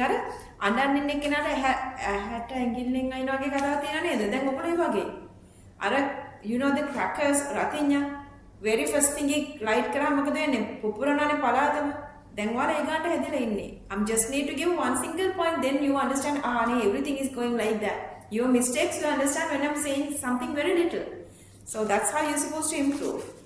Because of her, the class was so slow yesterday. Yeah. One single person. Everybody was really doing good. Same as you. I had a lot of hopes, like I don't know how these students are doing now, but I've improved them really well to reach this, the school ranking. Okay, question number 4.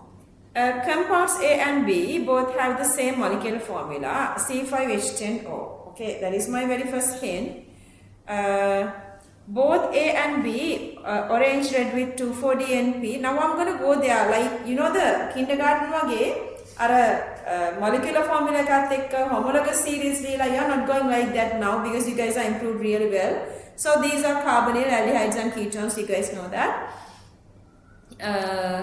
A and B reacted with sodium borohydride and methanol. A gives C, compound B gives D. C is heated with aluminum chloride, 2 alkenes. E and F reacted separately with conc H2SO4. Going on and on. They say at the end of the day, immediately with the Lucas, H also give the turbidity with Lucas, but not immediately. So then G is supposed to be, G gives the instant turbidity, this is tertiary alcohol. Then H, given the turbidity not that faster, then this is secondary alcohol. starting from A and B, addition of sodium borohydride, then removal of water, then add concassous sulfur. So it is giving secondary and tertiary alcohol. Secondary and tertiary alcohol.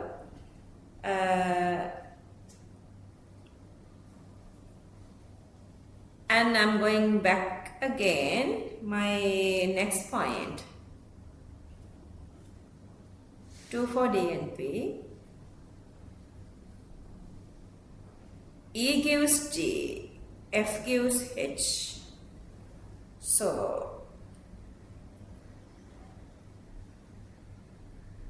and then they say, when heated with aluminium oxide, D gives I. When I is reacted with concassous sulfur, product obtained hydrolyzed G obtained. That G has the instant turbidity. කොහොමද මේක ගත්තේ?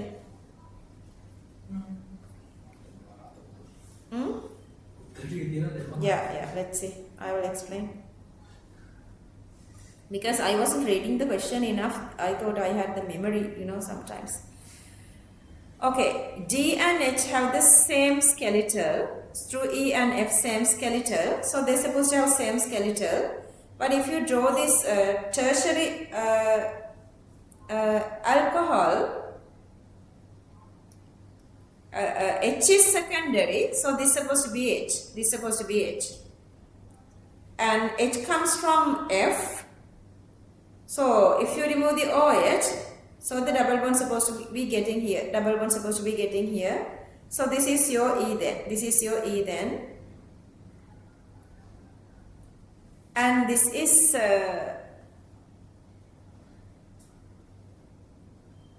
so that this is supposed to be your C. H and C the same, so this is supposed to be your C as well. From that, sodium borohydride adding, you are getting this one. So from here to here, so that this is the B. This is supposed to be B then. And then if you go back to draw this tertiary alcohol, this is supposed to be the tertiary alcohol. This is the only way you can draw the tertiary alcohol. That is G. G is coming from I. So, double bond to here and here. But double bond here is the other compound. So, the double bond here, this is supposed to be this I then. And then by oxidize, alcohol is, this is the alcohol. If you add water molecule again, and they say A and B are not equal to each other. So if this is, so you cannot go with this A and B are unequal. So you cannot put this OH here. You cannot put this OH here. OH is supposed to get here. And then rest of everything, if you go through everything, then later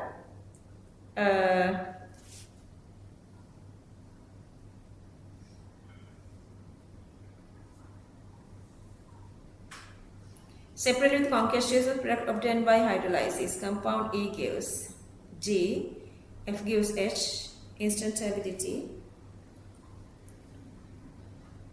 Okay, if you show everything correctly here, so that this is your A, this is your A and B, and then sodium borohydride, okay, OH here and OH here. Go with alumina, you're going to get F and E2 products possible. Say it's a rule, major product and minor product. At concassous sulfur, you are going to say this double bond gives F to H and this E to G, this one. And this one has the tertiary, carbon here. And again, if you add alumina and then you add concassous sulfur and H2O, again you are joining OH here, then you are going here. I and E both give same G. So that's how. I didn't explain this really nicely because it takes time. Let's check answers. If your answers are wrong, then I'll go back to explain. And you have to go from, you need to get this little thingy as well. Once you figure this out, that you're going to get common G from E and F, then you can figure it out like this. Figure it out like this. Because if this is having the tertiary and the same skeletal structure, so you are making this one, this is tertiary one. This is a tertiary one that comes from this one, and then this is the OH here, and then the CO is supposed to be here. And this one again coming from this one, OH is here, so this definitely is supposed to be the terminal one, is definitely supposed to be aldehyde. Okay, so these are the answers.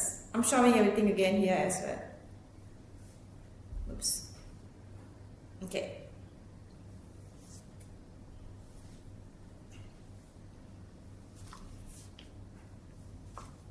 Correct. Yes.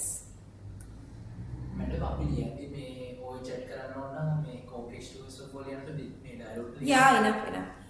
They were trying to misguide you, conquestors of me, removal of water. Yeah, ඒක තමයි මාගේ university බුද්ධ Yeah. තියෙන දැන් මම Okay, A is ketone, B is aldehyde. Only by B, you can do any of, just one single is asking. A does not, you have to show that as well. A does not.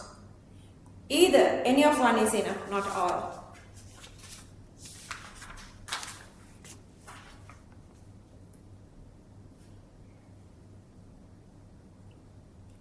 Usually I show Sinhala 1 to English medium, but for this paper I would show English 1 to Sinhala.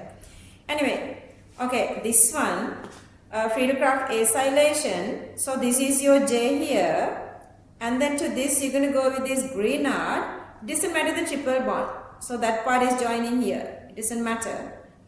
And then acidic H2O. After hydrolysis you are getting K. So this is your K here. Okay, this is your K here. T is not asking once you add water. This is just with MgBr. Okay. Hydrogen, this is a Lindler. Then triple bond become double bond. This one again, concatenated for. See again they are saying that still only adding concatenated sulfur. So then you have to stay here. You have to stop here. And show this one, by adding water you are making this alcohol.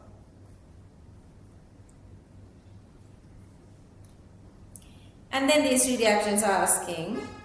Reaction 1, electrophilic substitution. Reaction 2, nucleophilic addition. Reaction 3, electrophilic addition. This one we did for the theory.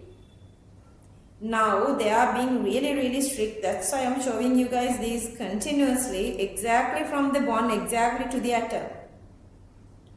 Exactly to the atom, exactly from the negative charge. Okay, so they were given 3 marks for these arrows, and then other 3 marks for this structure, 3 marks for this middle intermediate, and 15 marks for the final one.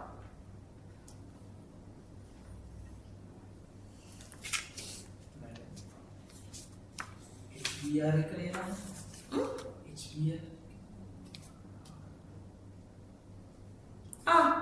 Hang in. Using the knowledge of mechanism of the reaction between alkenes with an HBr, give the mechanism of reaction 3.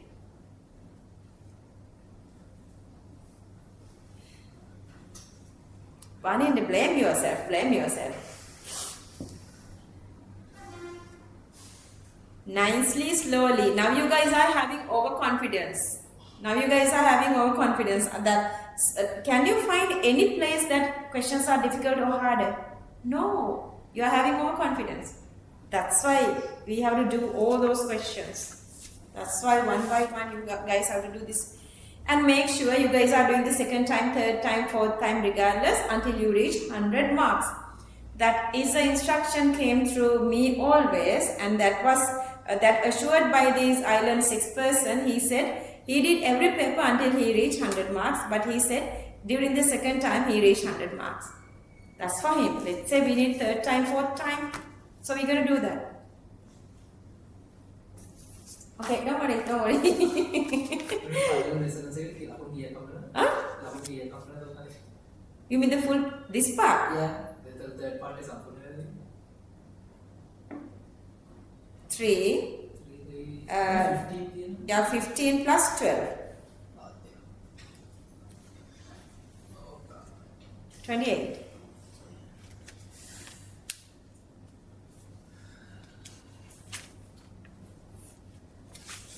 Okay, let's move on to essay. Are you okay? Yeah, let's do this. Them bad, you son them bad, no mistakes with me. That can happen, that's possible. There was a girl who was assisting me. I don't know, you guys also remember her, Hansi Akka. She was there when we were there. 26, 25 karate. You know what happened? She brought a couple of her pages home. Like, yeah, she was done. Arts, you know, they are like not thinking enough. Their logical part is really, really weak. She brought part of her. ගෙදර ඇවිල්ලා බලනකොට තියනවලු මේ ලියලා attach කරන්න ඕනේ answer එකෙන් part එකක්.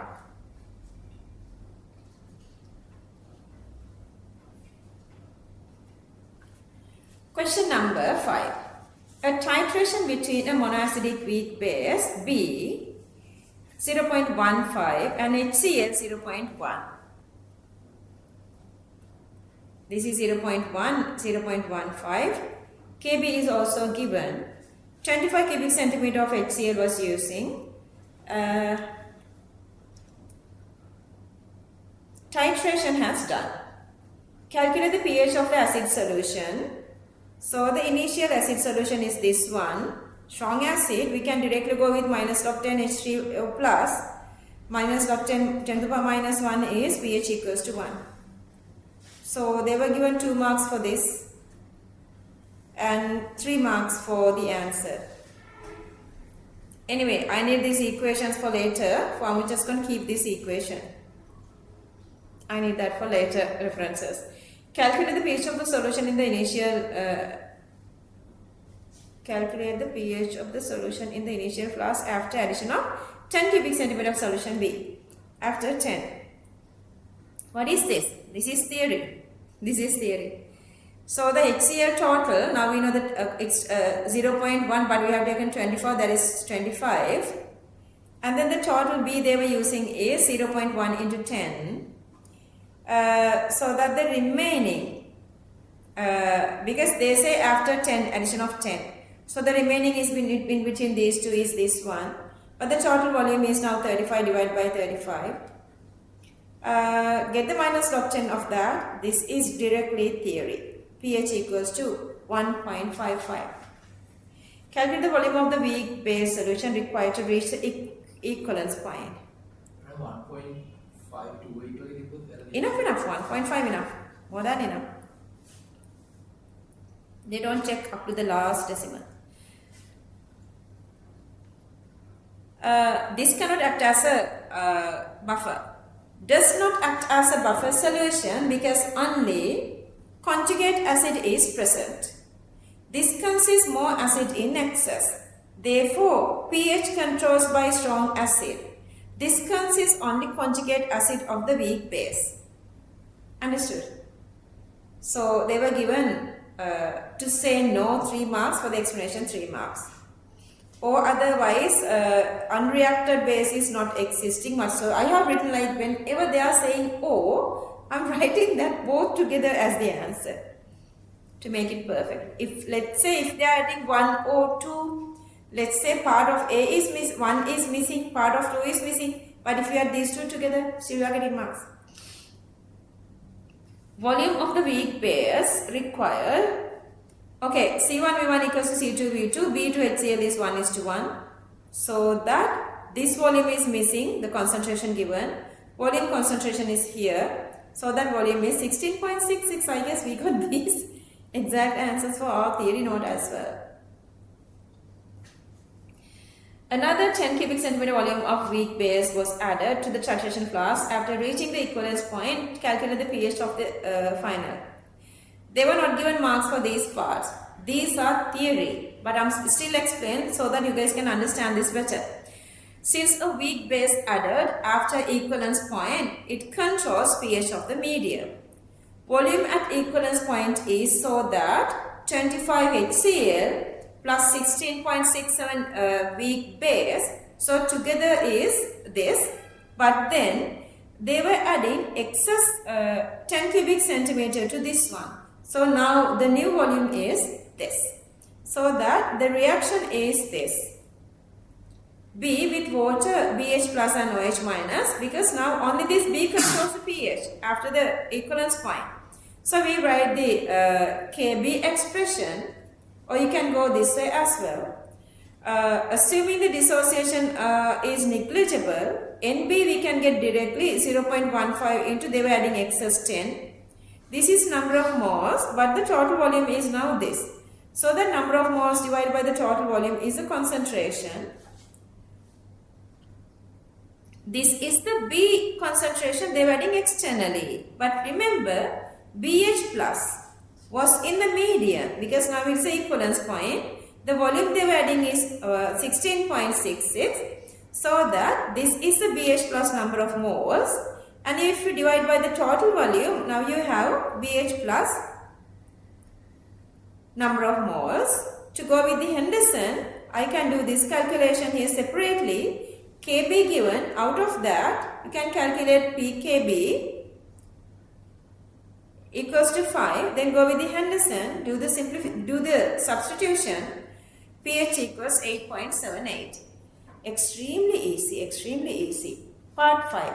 Can the solution obtained for act as a buffer? Yeah, now we have both these. That's why we are using Henderson. Yes, medium consists weak base and its conjugate acid. You have to show that. That's enough. Saying that's enough. I was showing this again. Through these equation you can remove H plus and OH minus. They were not given marks. But me balannako mekath ahara tiyenawane. Sketch. Initially you started from part 2, we found this pH, and then this is weak base, strong acid. This is supposed to come in between 3 to 7. So this value, you don't have to calculate that. You can get a normal value, and at 7 here, this is 8.8 value. This is 16.66, 26.67. Clear? Okay. This graph going from 1 to sort of 8.8, 4 marks. 16.66, 2 marks. pH supposed to go in between this 3 to 7, 2 marks. And naming of these two axes, 1 mark and 1 mark. 3 to 7 Yeah.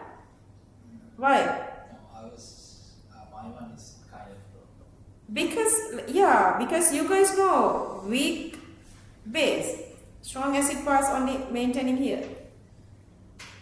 3-7 part එක අපිට කළා. Can you sometimes some of these kids, even Punsala, she has, and Deependra, they both, and Chatami.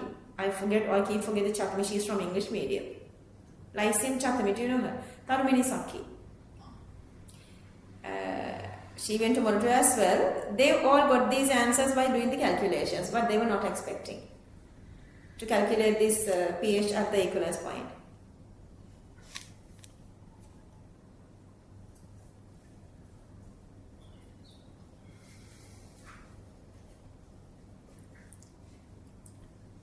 These are again extremely easier. Whatever these symbols they were given that we supposed to use. Following 2 experiments, part B, question number 5, part B. 2 experiments were carried out at a constant temperature using a volatile liquid C and D, which form an ideal solution. The liquid C and D were introduced into an evacuated rigid container and allowed to reach equilibrium. When the system was at equilibrium, it was observed that the molar fraction of C and D, 0.3 to 0.7, they were given this liquid phase. Total pressure is also given, P total is also given. Second condition,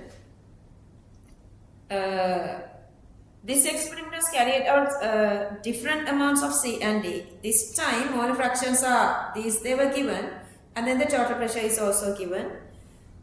give the relationship between the partial pressure of C in the vapor phase. If it is vapor phase, partial pressure of vapor phase and the saturated pressure. Yeah, if you are going with the saturated vapor pressure, that always going with the Raoult's law. Saturated vapor pressure going with the Raoult's law.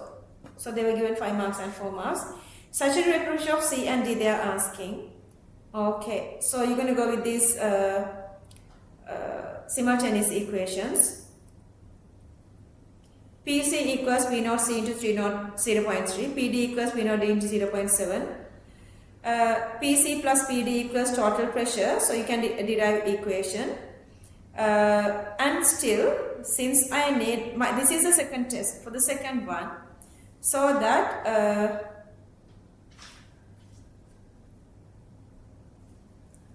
to get this P naught D 1.4. First equation multiplied by 2, so that you can remove this P naught C. You can cancel off P naught C and add the second equation to that. So you can get these two answers, P naught C and P naught D. P naught D 3 into 10 power 4. P naught C 2 into 10 power 4. Madam, ඔතන දැන් PD calculate කරලා පස්සේ ආයේ මේ PD දාලා හදලා පෙන්නන්න ඕනේ නැහැ නේ එකපාරට ඉතින් හදලා දැම්මම කවන්නේ නැහැ. මාක්ස් හම්බෙලා සබ්ස්ටිටියුට් කරලා ආයේ මැද්දේ PD වලින් පස්සේ ආයෙ දාගෙන they were not given marks only for this time, but don't do that. We don't know how they're changing marks. May made it real and this time for this time they were not given marks. Don't do anything mentally. That's the problem with math students. Whatever in your mind, just write it. Just show it. Calculate the molar fraction of CN in vapor. If it is vapor phase, we need Dalton's law. But to go with Dalton's law, then we need this partial pressures. To find the partial pressures, we need Raoult's law. So that saturated vapor pressure into mole fraction is the partial pressure. Once you find the PC, once you find this PC, then you are going with the Dalton's law of partial pressure. Whatever they are asking, the mole fraction is the partial pressure divided the total pressure. So you can get answer C. So since they are asking the mole fraction, see, I think come on, but still, they were given marks. Even with this, have you done that mentally? I mean, this little thingy. Yeah.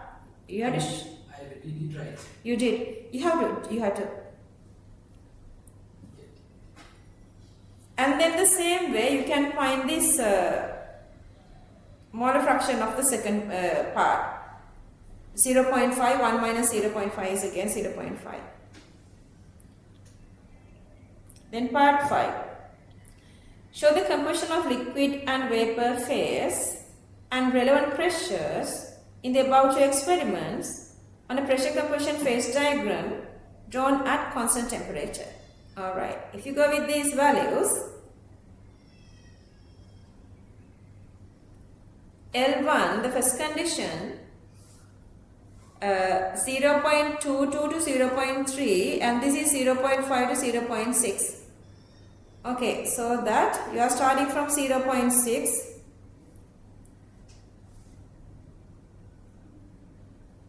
and then coming to 0.5 and here from 0.2 to 0.3. This one is 0.5 to 0.6 this way. Have you shown? Why? I didn't get that part. Are you okay now? Now okay, but like when I was doing the paper, I was like confused what. Really? Show the composition of liquid and vapor phases. L1, L2, V1 and V2 and relevant pressures in the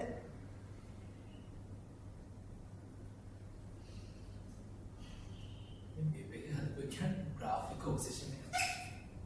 No. They done this. They done this correctly. A lot of students do this correctly. I'm just thinking why you couldn't understand this.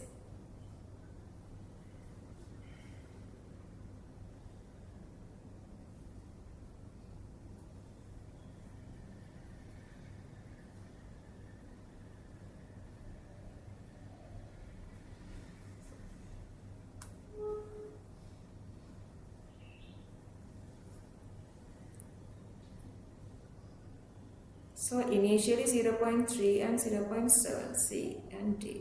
Initially 0.6 and 0.4.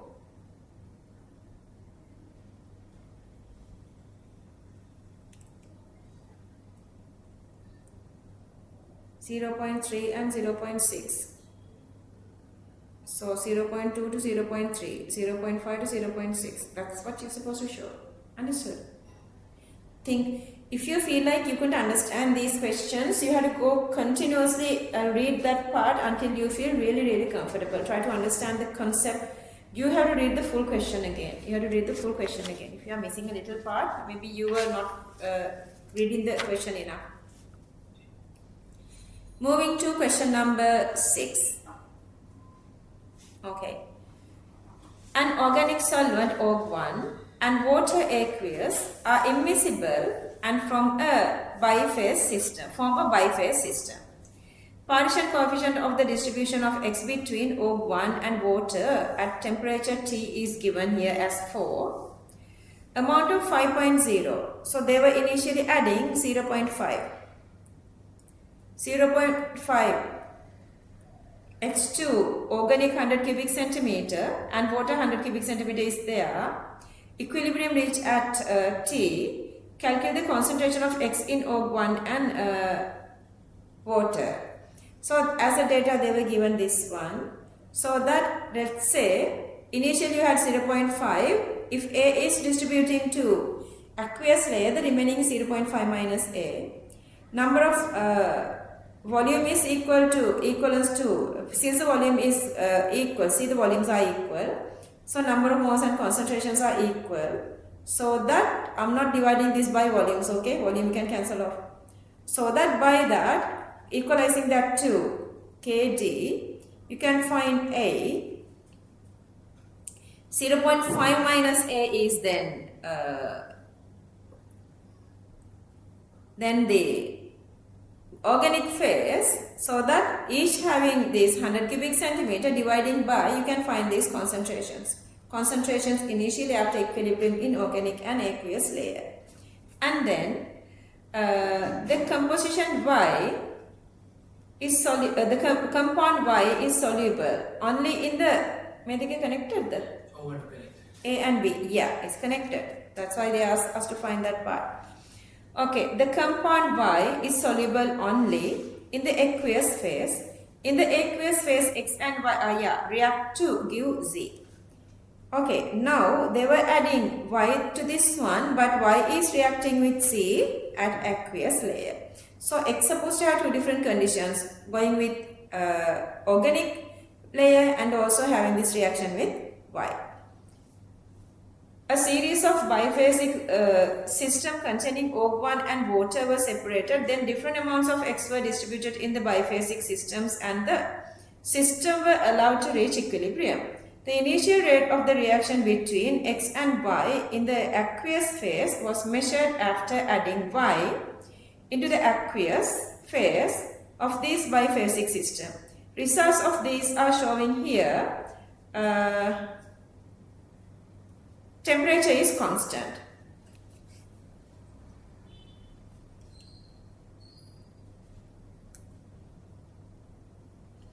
Okay, they were showing here total X adding and also the total Y adding here. Total X and total Y are given.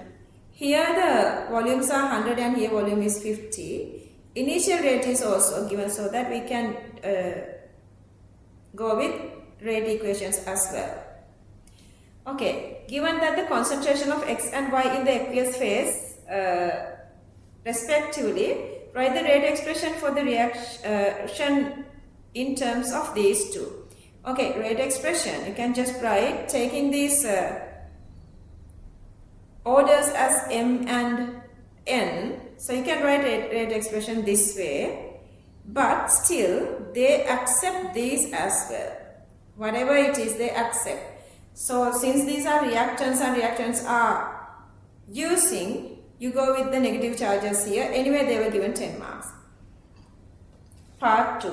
Calculate the initial concentration of X in the aqueous phase. Okay, so they were given this total amount of X let's say in the first condition, they were given 1, 2, 3. The first condition, P is going to organic layer. So remaining becomes 0.05 minus P. Next one 0.1 minus Q. Last one 0.25 minus R. And temperature constant. So KD, this 4 is constant. Let's say the distributed 2. Organic layer is P and Q and R. Only unknown is that. By that you can find this number of moles. But then the volume is, for the first condition, volume is 100 and 100, see 100 and 100. But the third condition, first and second, 100 and 100, third one 50, so you have to divide by 50. So you can get aqueous X concentrations. Calculate orders of the reaction with respect to, calculate the initial concentration of Y. Y doesn't have such situation because Y is only in organic. Exactly this kind of question we need for this paper. Which paper? 18 or 17? 17. Seriously, can you believe? Exactly same. So that exact the given values and given volumes here divide. So you can get exact volumes concentrations for Y. Then you derive. See, marks 10 plus 2, 10 is for the correct equations and 2 is for units. And then using 2 and 3, you don't want units here. M equals to 2, using 3 and 1, Y equals to, for Y, N equals to 1. And then again, you can make these questions now. Red constant. I was using the first one, you can use any of these. I usually use the very first one. Only unknown is this one. Now you guys know this order. Do the substitution. K equals 1 into the power minus 3. Decimeter to the power 6. Mole to the power minus 2 per second.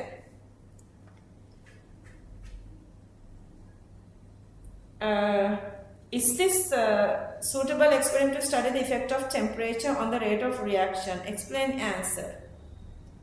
You cannot use the same D, then you have to find partition coefficient another method, using another method not suitable. Partition coefficient is temperature dependent, so you cannot use the same method, same D. How easy? Only difference is this time they were using OG1 instead of OG1, now we are using OG2. Only difference is that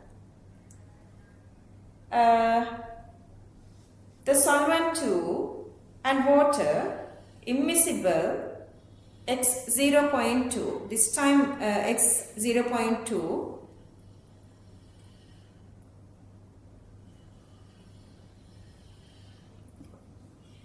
was added to the system, same volumes as earlier, reached the equilibrium, then 0.01 Y was added, then Y amount is 0.01, added to the aqueous phase, and the initial rate of the reaction was measured. Y does not dissolve in O2, and the initial rate of the reaction between X and Y in the aqueous phase was found to be 6.4 into 10 power minus 7. Calculate this ratio for the distribution of X in O2 and water.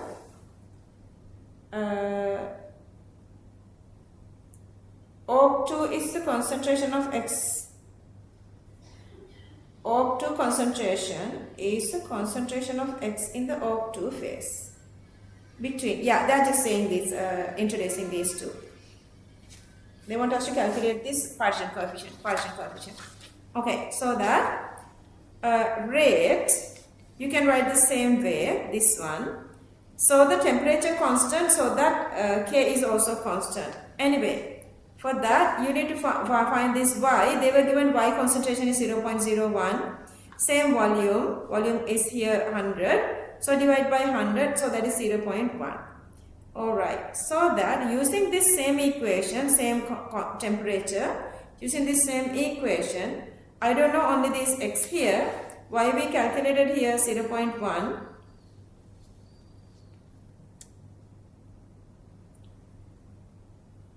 K found earlier, they were given the rate here.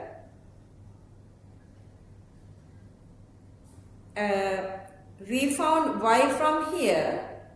So you don't know only this unknown X, subject X, you can find X here. And then as a data, they were given how much X they were adding, that is 0.2, but that's in 100 cubic centimeter, that is a total. But then in aqueous layer 0.08, so the difference is how much is in the organic layer now once after reaching the equilibrium, that is this amount 1.92. Now we have both this 1.92 in organic layer, 0.08 in aqueous layer. So the KD is 24. KD is 24. Wow. Like that.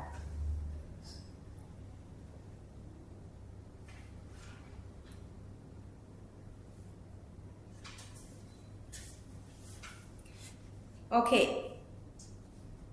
A and B are electrolytes. Okay, the setup shown in the figure was used to find the relative atomic mass of the metal M. Have I drawn it again? No, I haven't drawn it again. You can get ideas from here. Electrolysis was carried out for 10 minutes using the constant current, and mass of the cathode in cell A was increased. So that A is supposed to be what? Cell A. It's supposed to be the cathode. Whereas the mass of the cathode of cell B increased by this, they were given the mass during the time period. Assuming that the electrolysis of water does not take place, identify the anode and cathode in each of these A and B.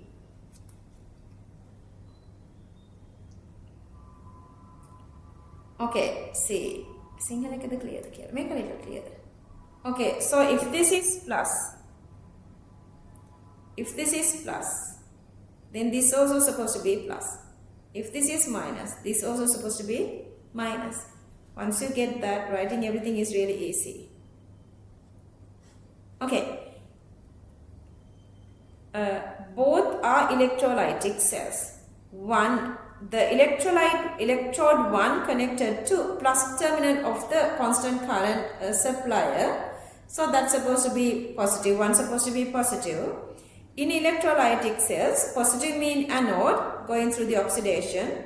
Okay, so the first one, plus anode, 2, electrode 2 is then cathode negative. Then electrode 4 is again cathode negative, electrode 3 is again anode positive.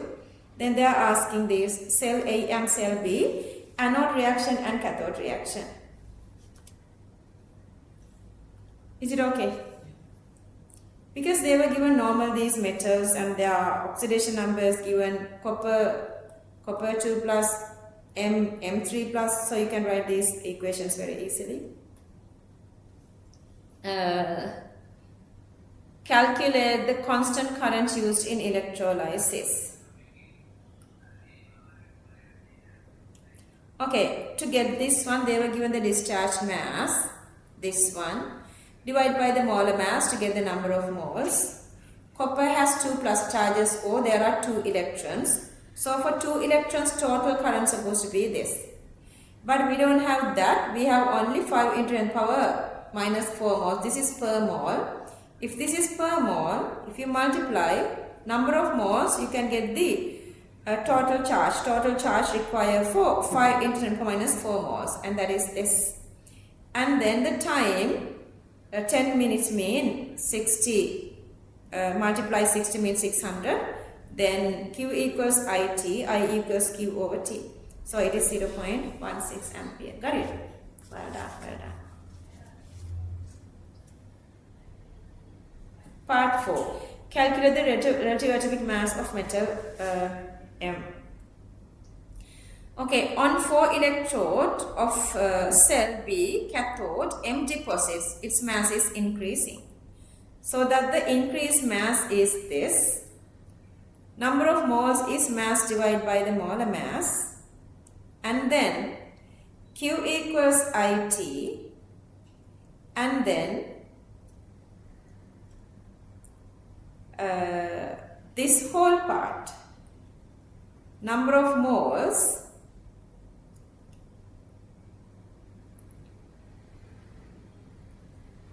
this is the number of moles, and to get the total charge, we have to multiply that with the Faraday constant into this time m3 plus, so there are 3 charges. Clear that? So this part is supposed to be equal to IT. Ampere 0.16 and the time is 10 minutes. So that is this part. If you simplify this whole part, it gets here subject molar mass of N. So that is 444.106. Got it? Decimals. It's okay. Decimals are not expecting. Marking scheme එකේ තියෙන මේක. You got that? I got like 443 something. Yeah. That's okay. Because these numericals are like different. How easy to get the answer? Okay. See that so-called question here again? Part B. Okay. Inorganic. So they are very famously going with these, these ligand shapes and then going with that. See, that's why the past papers are really, really important. Do you think you would be able to reach 100 marks? Yes. Unless otherwise you stop silly mistakes. Okay. A, B and C are coordinate compounds. They have octahedral geometry. Octahedral, so that's 6 ligands. 2 type of ligands only 2 type of ligands. So that the molecular formulae are not in order. They were given these 3, but they were given some other observations as well. With lead acetate, A, white precipitate is there. So it simply means for A, precipitation with lead acetate mean ionic halogen. No precipitation mean no ionic halogen. So it's supposed to be ionic halogen, supposed to be inside the coordinate complexes. Anyway, they say this has only 2 ligands, so that this part, NH part, you can separate with nitrogen. Whatever the nitrogen number, you can separate with hydrogen, just instincts, okay? So that 4 ammonia and 3 ammonia. Rest of the part, if you separate it, you have 2 H2O here and 3 H2O here. 4 ammonia mean these 2 chlorine is supposed to be coordinated because this need 6 ligands. So these 2 are coordinated. That is B, because B doesn't have precipitate. And then this is already completed. 4 and 2, 6. So that this is supposed to have yellow precipitate with iodine. Iodine is supposed to become ionic. So this is supposed to be C. And this is again ionic. And because this 6 is already completed, this is supposed to be A with white precipitate. Alright. How easy? Okay, I'm not explaining, just copy this, check your answers.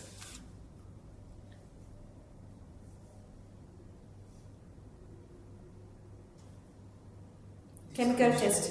Easier than before again. Last question.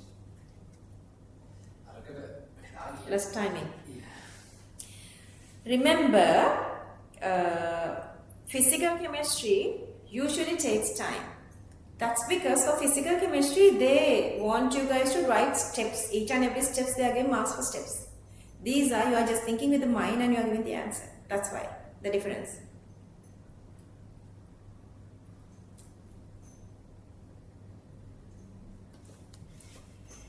Part B, Part 2. Transition metal M forms a colored complex iron P in aqueous medium. It has a general formula. It undergoes the reactions given below with ammonia Q, concave Cl,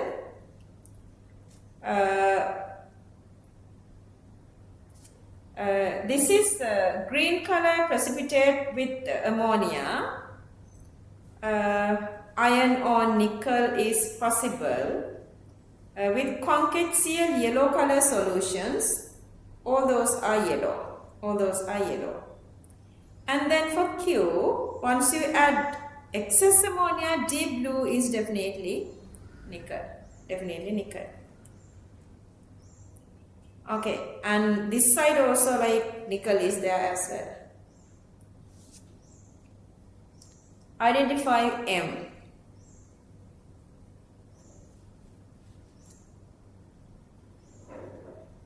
And then they are asking this N and M. 6 and 2. And it's octahedral. 6 ligands mean octahedral. Q, less ammonia, then hydroxide, it's a precipitate. And then R mean the tetrachlorido, S mean the hexanickel. Then they are asking the names. Only the names asking.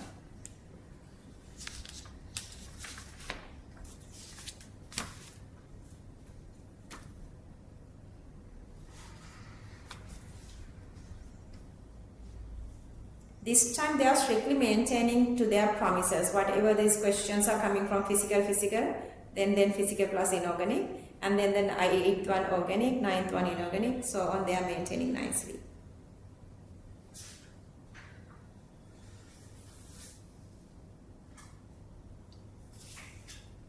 Okay, using this, anyway we had to break this then, ester. They want to make this. See, this part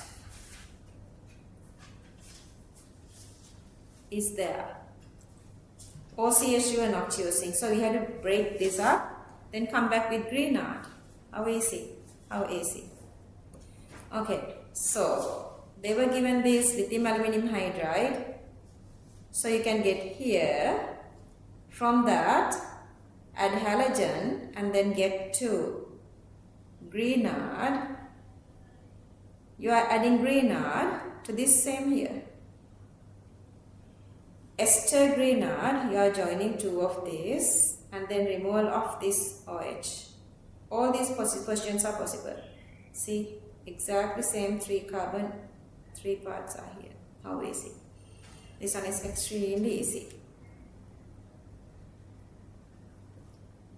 Okay, this one to this one. There are a lot of methods. NH2 to diazonium, addition of this, low temperature, and then Sandmeyer, chlorine, FeBr3, Br2, bromine. You can swap these two. You can swap these two positions. Still you get same marks. And then the second one, benzene to this. Acylation, this one to the meta CH3, and then Grignard. How many times we were done this during the theory? Unbelievable. We did a lot of model questions. And they were given this alternative method that it wasn't in the resource book and it wasn't anywhere, like they were given this method as well. Okay, then part C. The flowing. What are the products? So it can make this ether. That's what I'm saying. Ethers are out of syllabus. But if they were given this, we have done these equations. Also, remove this elimination reaction. Elimination reaction gives this alcoholic KOH. Because alcohol, C2H5OH is possible because we have C2H5O minus. And then they are asking this. This is not again new. We done this earlier. What's missing? I didn't do it. I was confused with the O minus. Then now I realize what was that. O minus can be either OOH doesn't matter. Anyway, since they were given O minus, we have to start from this one. If they have OH, then oxygen joins become plus charge and getting away. But directly this time they were given only O minus.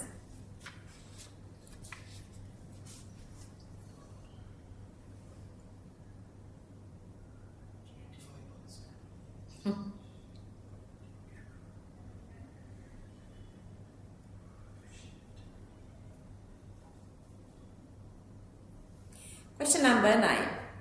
Diluted HCl is added small portions to X. No precipitation.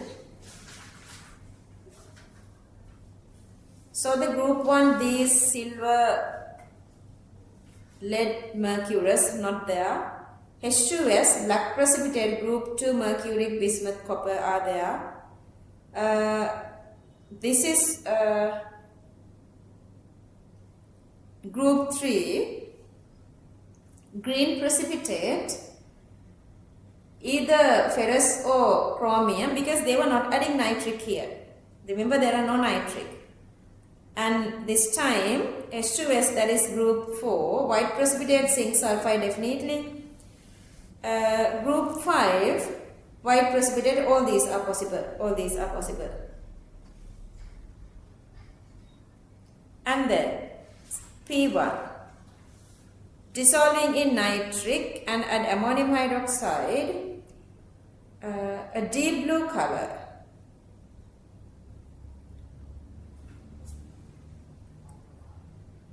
So this is P1, black precipitate. Out of these three, this definitely is supposed to be this deep blue color, that definitely is supposed to be copper. Okay, copper.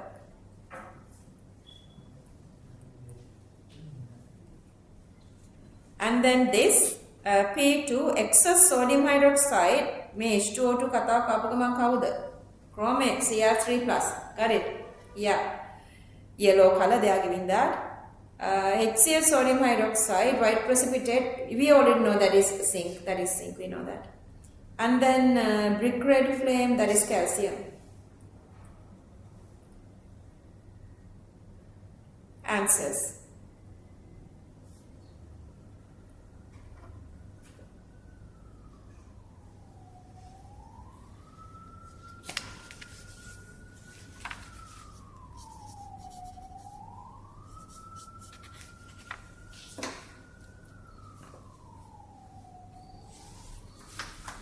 Moving to, see how much this time is going. That's why at the end of the day, students are doing this like in no time. Sample by containing anions, sulfate, sulfide and nitrate. The following procedures were qualitatively analyzing process 1. So they were taken 25 cubic centimeter out of sample by and adding barium chloride excess, therefore excess diluted HCl. Thereafter, dil HCl. Okay, now they are getting these two precipitations. To that, they are adding dil HCl. Then, filtrate is there. Filtrate has this sulfide. And then precipitation has this sulfate. And they are giving this sulfate, so you can directly find the sulfate. And then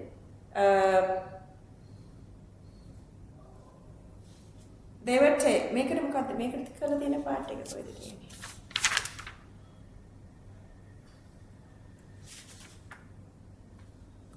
Is there a procedure 3? No, only 2. Yeah.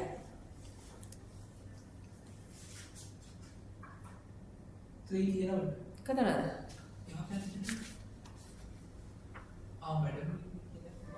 මේකේ process tree එකේ calculate මේක මගේ තියෙනවා. ඒක මොකක් හරි අවුල් වෙලා process tree එක මගේ මේකේ තියෙනවා. මෙතන නෑ මේකේ තියෙනවා. නෑ මගේ page එකක් miss වෙලානේ හරි තියෙනවා. It's there. Sorry.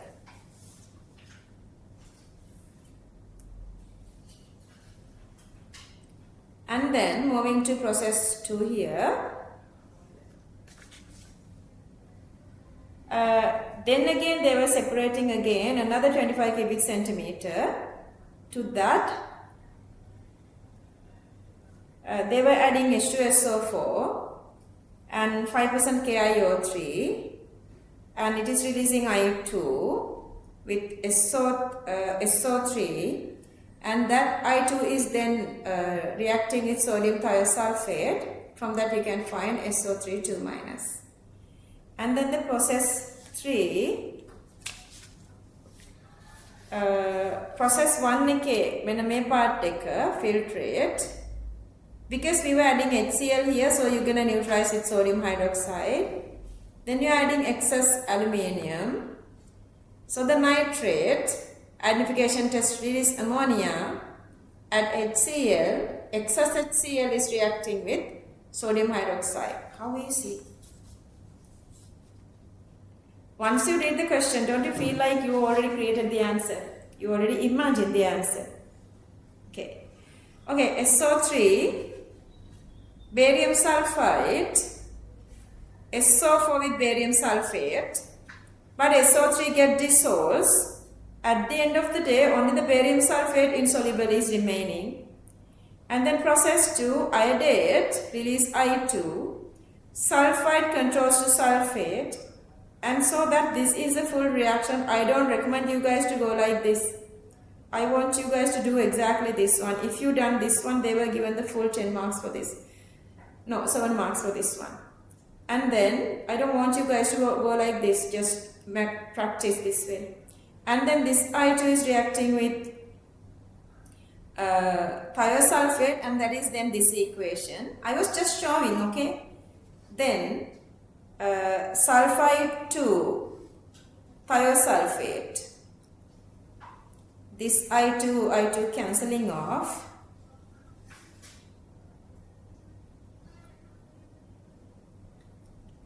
This sulfide to thiosulfate, 2 iodate 5.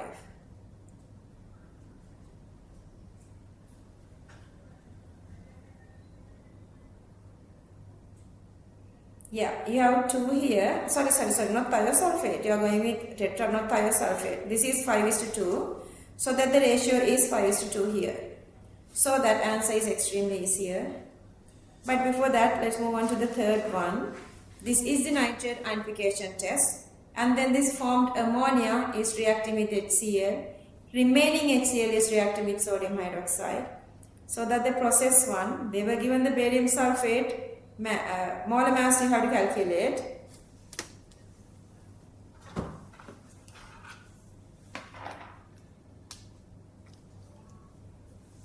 And then mass divided molar mass, number of moles. They were taken 25 cubic centimeter out. How easily you can find the sulfate. And then the sulfide. Now you know these stoichiometric ratios 5:2. So that knowing thiosulfate, multiplying 5 dividing by 2, number of moles, they were taken 25 out, then get the concentration. And then the last one, HCl, remaining is this one, total HCl is this, and the reacted amount is this. So that this is the reacted amount. Then difference between these two is the reacted amount with ammonia, which exactly equals to the moles of ammonia. So number of moles of ammonia to nitrate 1:1, 3:3 is 1:1, then divided by 25 is the concentration. Second process, starch, blue to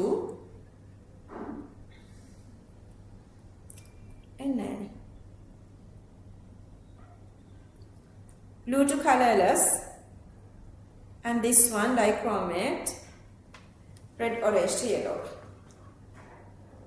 Sorry, methyl orange, red, orange to orange.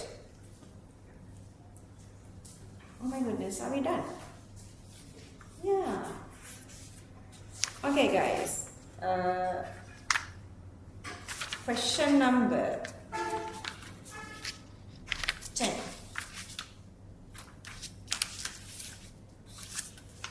Anjula, Ajit busy. They are also really busy, so a lot of online students are joining. So they have to send all those documents ahead of time. So they are printing and then address sticking and then enveloping and then going to this post office and always keep busy. Manjula kakku deka දැන් මාර busy. ඔය අද දාන්න ඕනේද?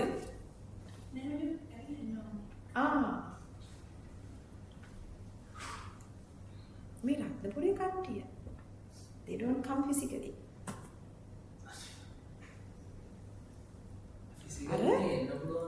නෑ ඒක නෙවෙයි බබා. These online people, they already fit. Online is easy, no disturbance. You don't have to travel. It's saving your time. Even you don't spend money on clothes and everything. So parents are හිතන එක මාර ලේසි ළමයාට ගෙදර ඉන්න ඇඳුම ඇඳගෙන පැය දෙකක් අතර තියෙන එක මිලම. හිතන්නකෝ parent කෙනෙක් කොච්චර sacrifice එකක් දෙයක්ද කියලා. They have to bring you here. Then they have to wait. Then they have to bring you back. So sometimes when it is like when somebody is not there for you, it's really frustrating. And they are worrying about their kids when they are outside. So they feel really secure going online. That's why they are doing, but they don't understand what's missing. Because some students are also coming physically. They never like online. So those are improving their talents better.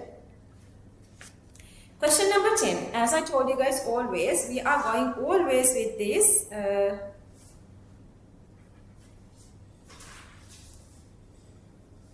explanations. The flow chart is given. Indicate the process of magnesium using the Dow process of the production. Identify the starting material A. Dow starting material somewhere, because these are the arrow heads.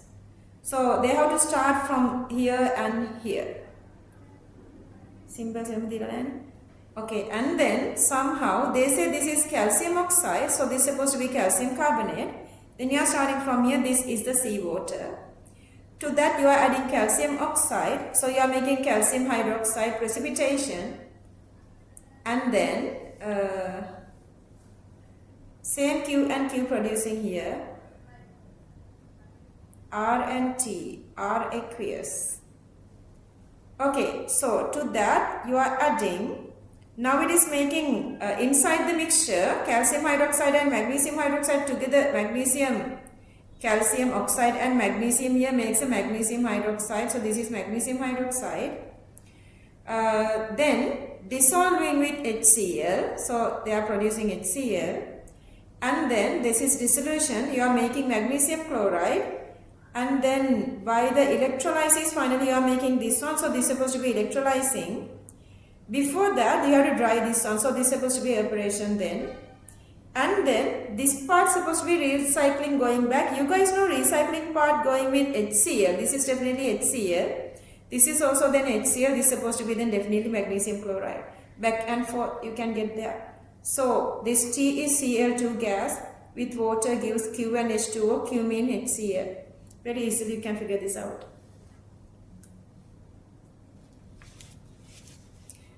Okay, so the Bittern solution. Identify the processes involving thermal decomposition, precipitation, dissolution, evaporation and electrolysis, recycling. Part 3. Identify the chemical compound used in B is the calcium carbonate or limestone. And then these are, once you add calcium carbonate with brine, it is making magnesium hydroxide. Once you add HCl to that, it is making magnesium chloride, then evaporating and electrolysis. During that, Cl2 is also evolving. And these are the balanced chemical equations. Calcium carbonate gives calcium oxide. To add that water, calcium hydroxide. And calcium hydroxide gives OH minus. That OH minus, because the Ksv of magnesium hydroxide is greater. So the calcium goes to aqueous, magnesium goes to precipitation. That to add HCl to give the magnesium chloride. And anode cathode reactions are there. Cl minus to Cl2 cathode, magnesium 2 plus to magnesium. Part 6. Importance of the reactions occurring in D. this G is this. G is this recycling part. This is G part. This is the recycling part. HCl is produced by recycling, therefore economically beneficial, less environmental pollution. Then moving to part B. මගේ page එකක් වැරදිලා මේ මංචලම් තමයි කරන්නේ එනිහා පොඩක් ඉස්සෙල්ලා. Model the last page. Okay. Consider the industries given below. Coal power, refrigeration and air conditioning definitely comes with the ozone layer depletion. Transport definitely comes with the photochemical smog. Agriculture is there. Animal farming. All 5 industries given above contribute to global warming. Identify that gaseous chemical species associated with each of these industries that contribute to global warming. These days I wasn't thinking like enough. Now what I do is I write the question here and then I can explain this better. Okay, so the coal power plants carbon dioxide, refrigerator and air conditioning CFC, HFC, transportation carbon dioxide, agriculture N2O CH4, animal farming CH4. State 3 adverse climatic changes that could occur due to global warming. Rise in sea level, frequent strong cyclones and tornadoes, several flood in certain areas, severe flood in certain areas, reduction of rainfall in certain areas, drought, desertifications, seawater infusion in certain areas, heavy rainfall in certain areas. Part 2. Identify the main industries contributes to photochemical smog. Transportation, coal power plants, just the transportation. Then part 2, acid rains, coal power plants and transportation, and then the eutrophication, agriculture and animal farming. Then part 3, due to the reduction of rainfall in Sri Lanka, introducing artificial rain has been tested near catchment areas of reservoirs that are used for hydropower generation. Actually, these days with that, whatever these conditions they are saying, they're going to try these artificial rains, which I do not recommend this. But like everything is so messier now. The weather patterns, climatic patterns, everything is so like earlier, like our parents' days or our grandparents' days, whenever they say this is the time that you're going to have rain, it's raining. But it's totally different now. Api mewa destroy karla, I don't know, at the end of the day, we don't have a place to live.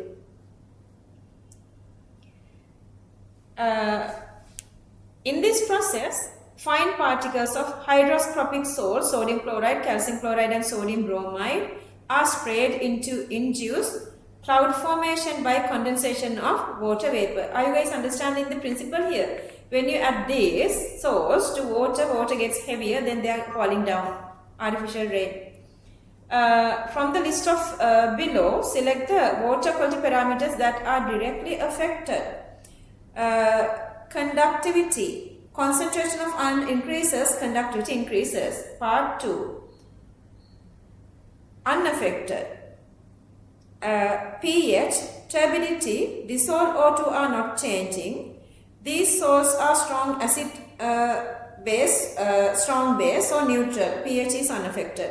These salts are highly soluble in water, so do not contribute to turbidity. These salts do not react with oxygen, so it is not making oxygen changing, but the conductivity is also increasing. That's why they are using these such like they are like very environmental friendly. Due to salt entering water around catchment areas, give reasons for the pH, conductivity, turbidity and dissolved oxygen. Part C, solve the biodiesel. State the raw material used in manufacturing of biodiesel: vegetable oil, plant oil, methanol, ethanol, alcohol, any of these. Name of main chemical compound present in each raw material. Vegetable oil has triglycerides. State the name of the chemical compounds used as the catalytic in the manufacturing of biodiesel. School laboratory. Or wherever it's still sodium hydroxide and potassium hydroxide. And then they want us to write the equation here. This process is called saponification and the product is soap.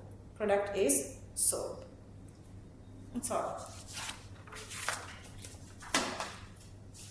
Again, okay, this one is there because today for 2028 students very freshly we are starting bonding, which is guiding there for this beautiful future. How do they go on with this advanced level, rest of everything is deciding with here. You guys remember, so we got very less timing. The time is like, we started at 8:30. During 3 hours, we done everything. Why is that? I was just keep saying this one, especially for online kids. Okay, whoever with me from this path, from the beginning to now, they know what I did. But some online kids, they are missing their paths. Even like the yesterday, couple of these parents are talking, they will come to tomorrow class physically, today class physically. They are like, online කියලා ගියා. Madam පළවෙනි මාසවල free දෙනවයි කියලා ගියා. එතකොට අපිට ගොඩක් facilities තිබුණා. Packages ගෙදරට ෆ්‍රී එව්වා. But at the end of the day, you guys have to understand, free දෙන්නේ supermarkets වල මොන දේවල්ද? So free stuff are less effective. Try to understand that. So anyway, so 2019 paper done. I would do a little discussion for 2020 paper, but not much difference. But I want to talk about what mistakes you guys done here and how you guys improve that. In the meantime, I want you guys to write your own reviewing what went wrong.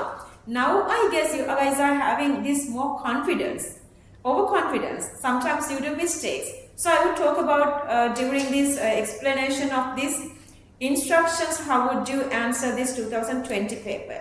Okay, for now, let's stop this recording. Then let's meet on this instruction for 2020 paper. Bye, take care.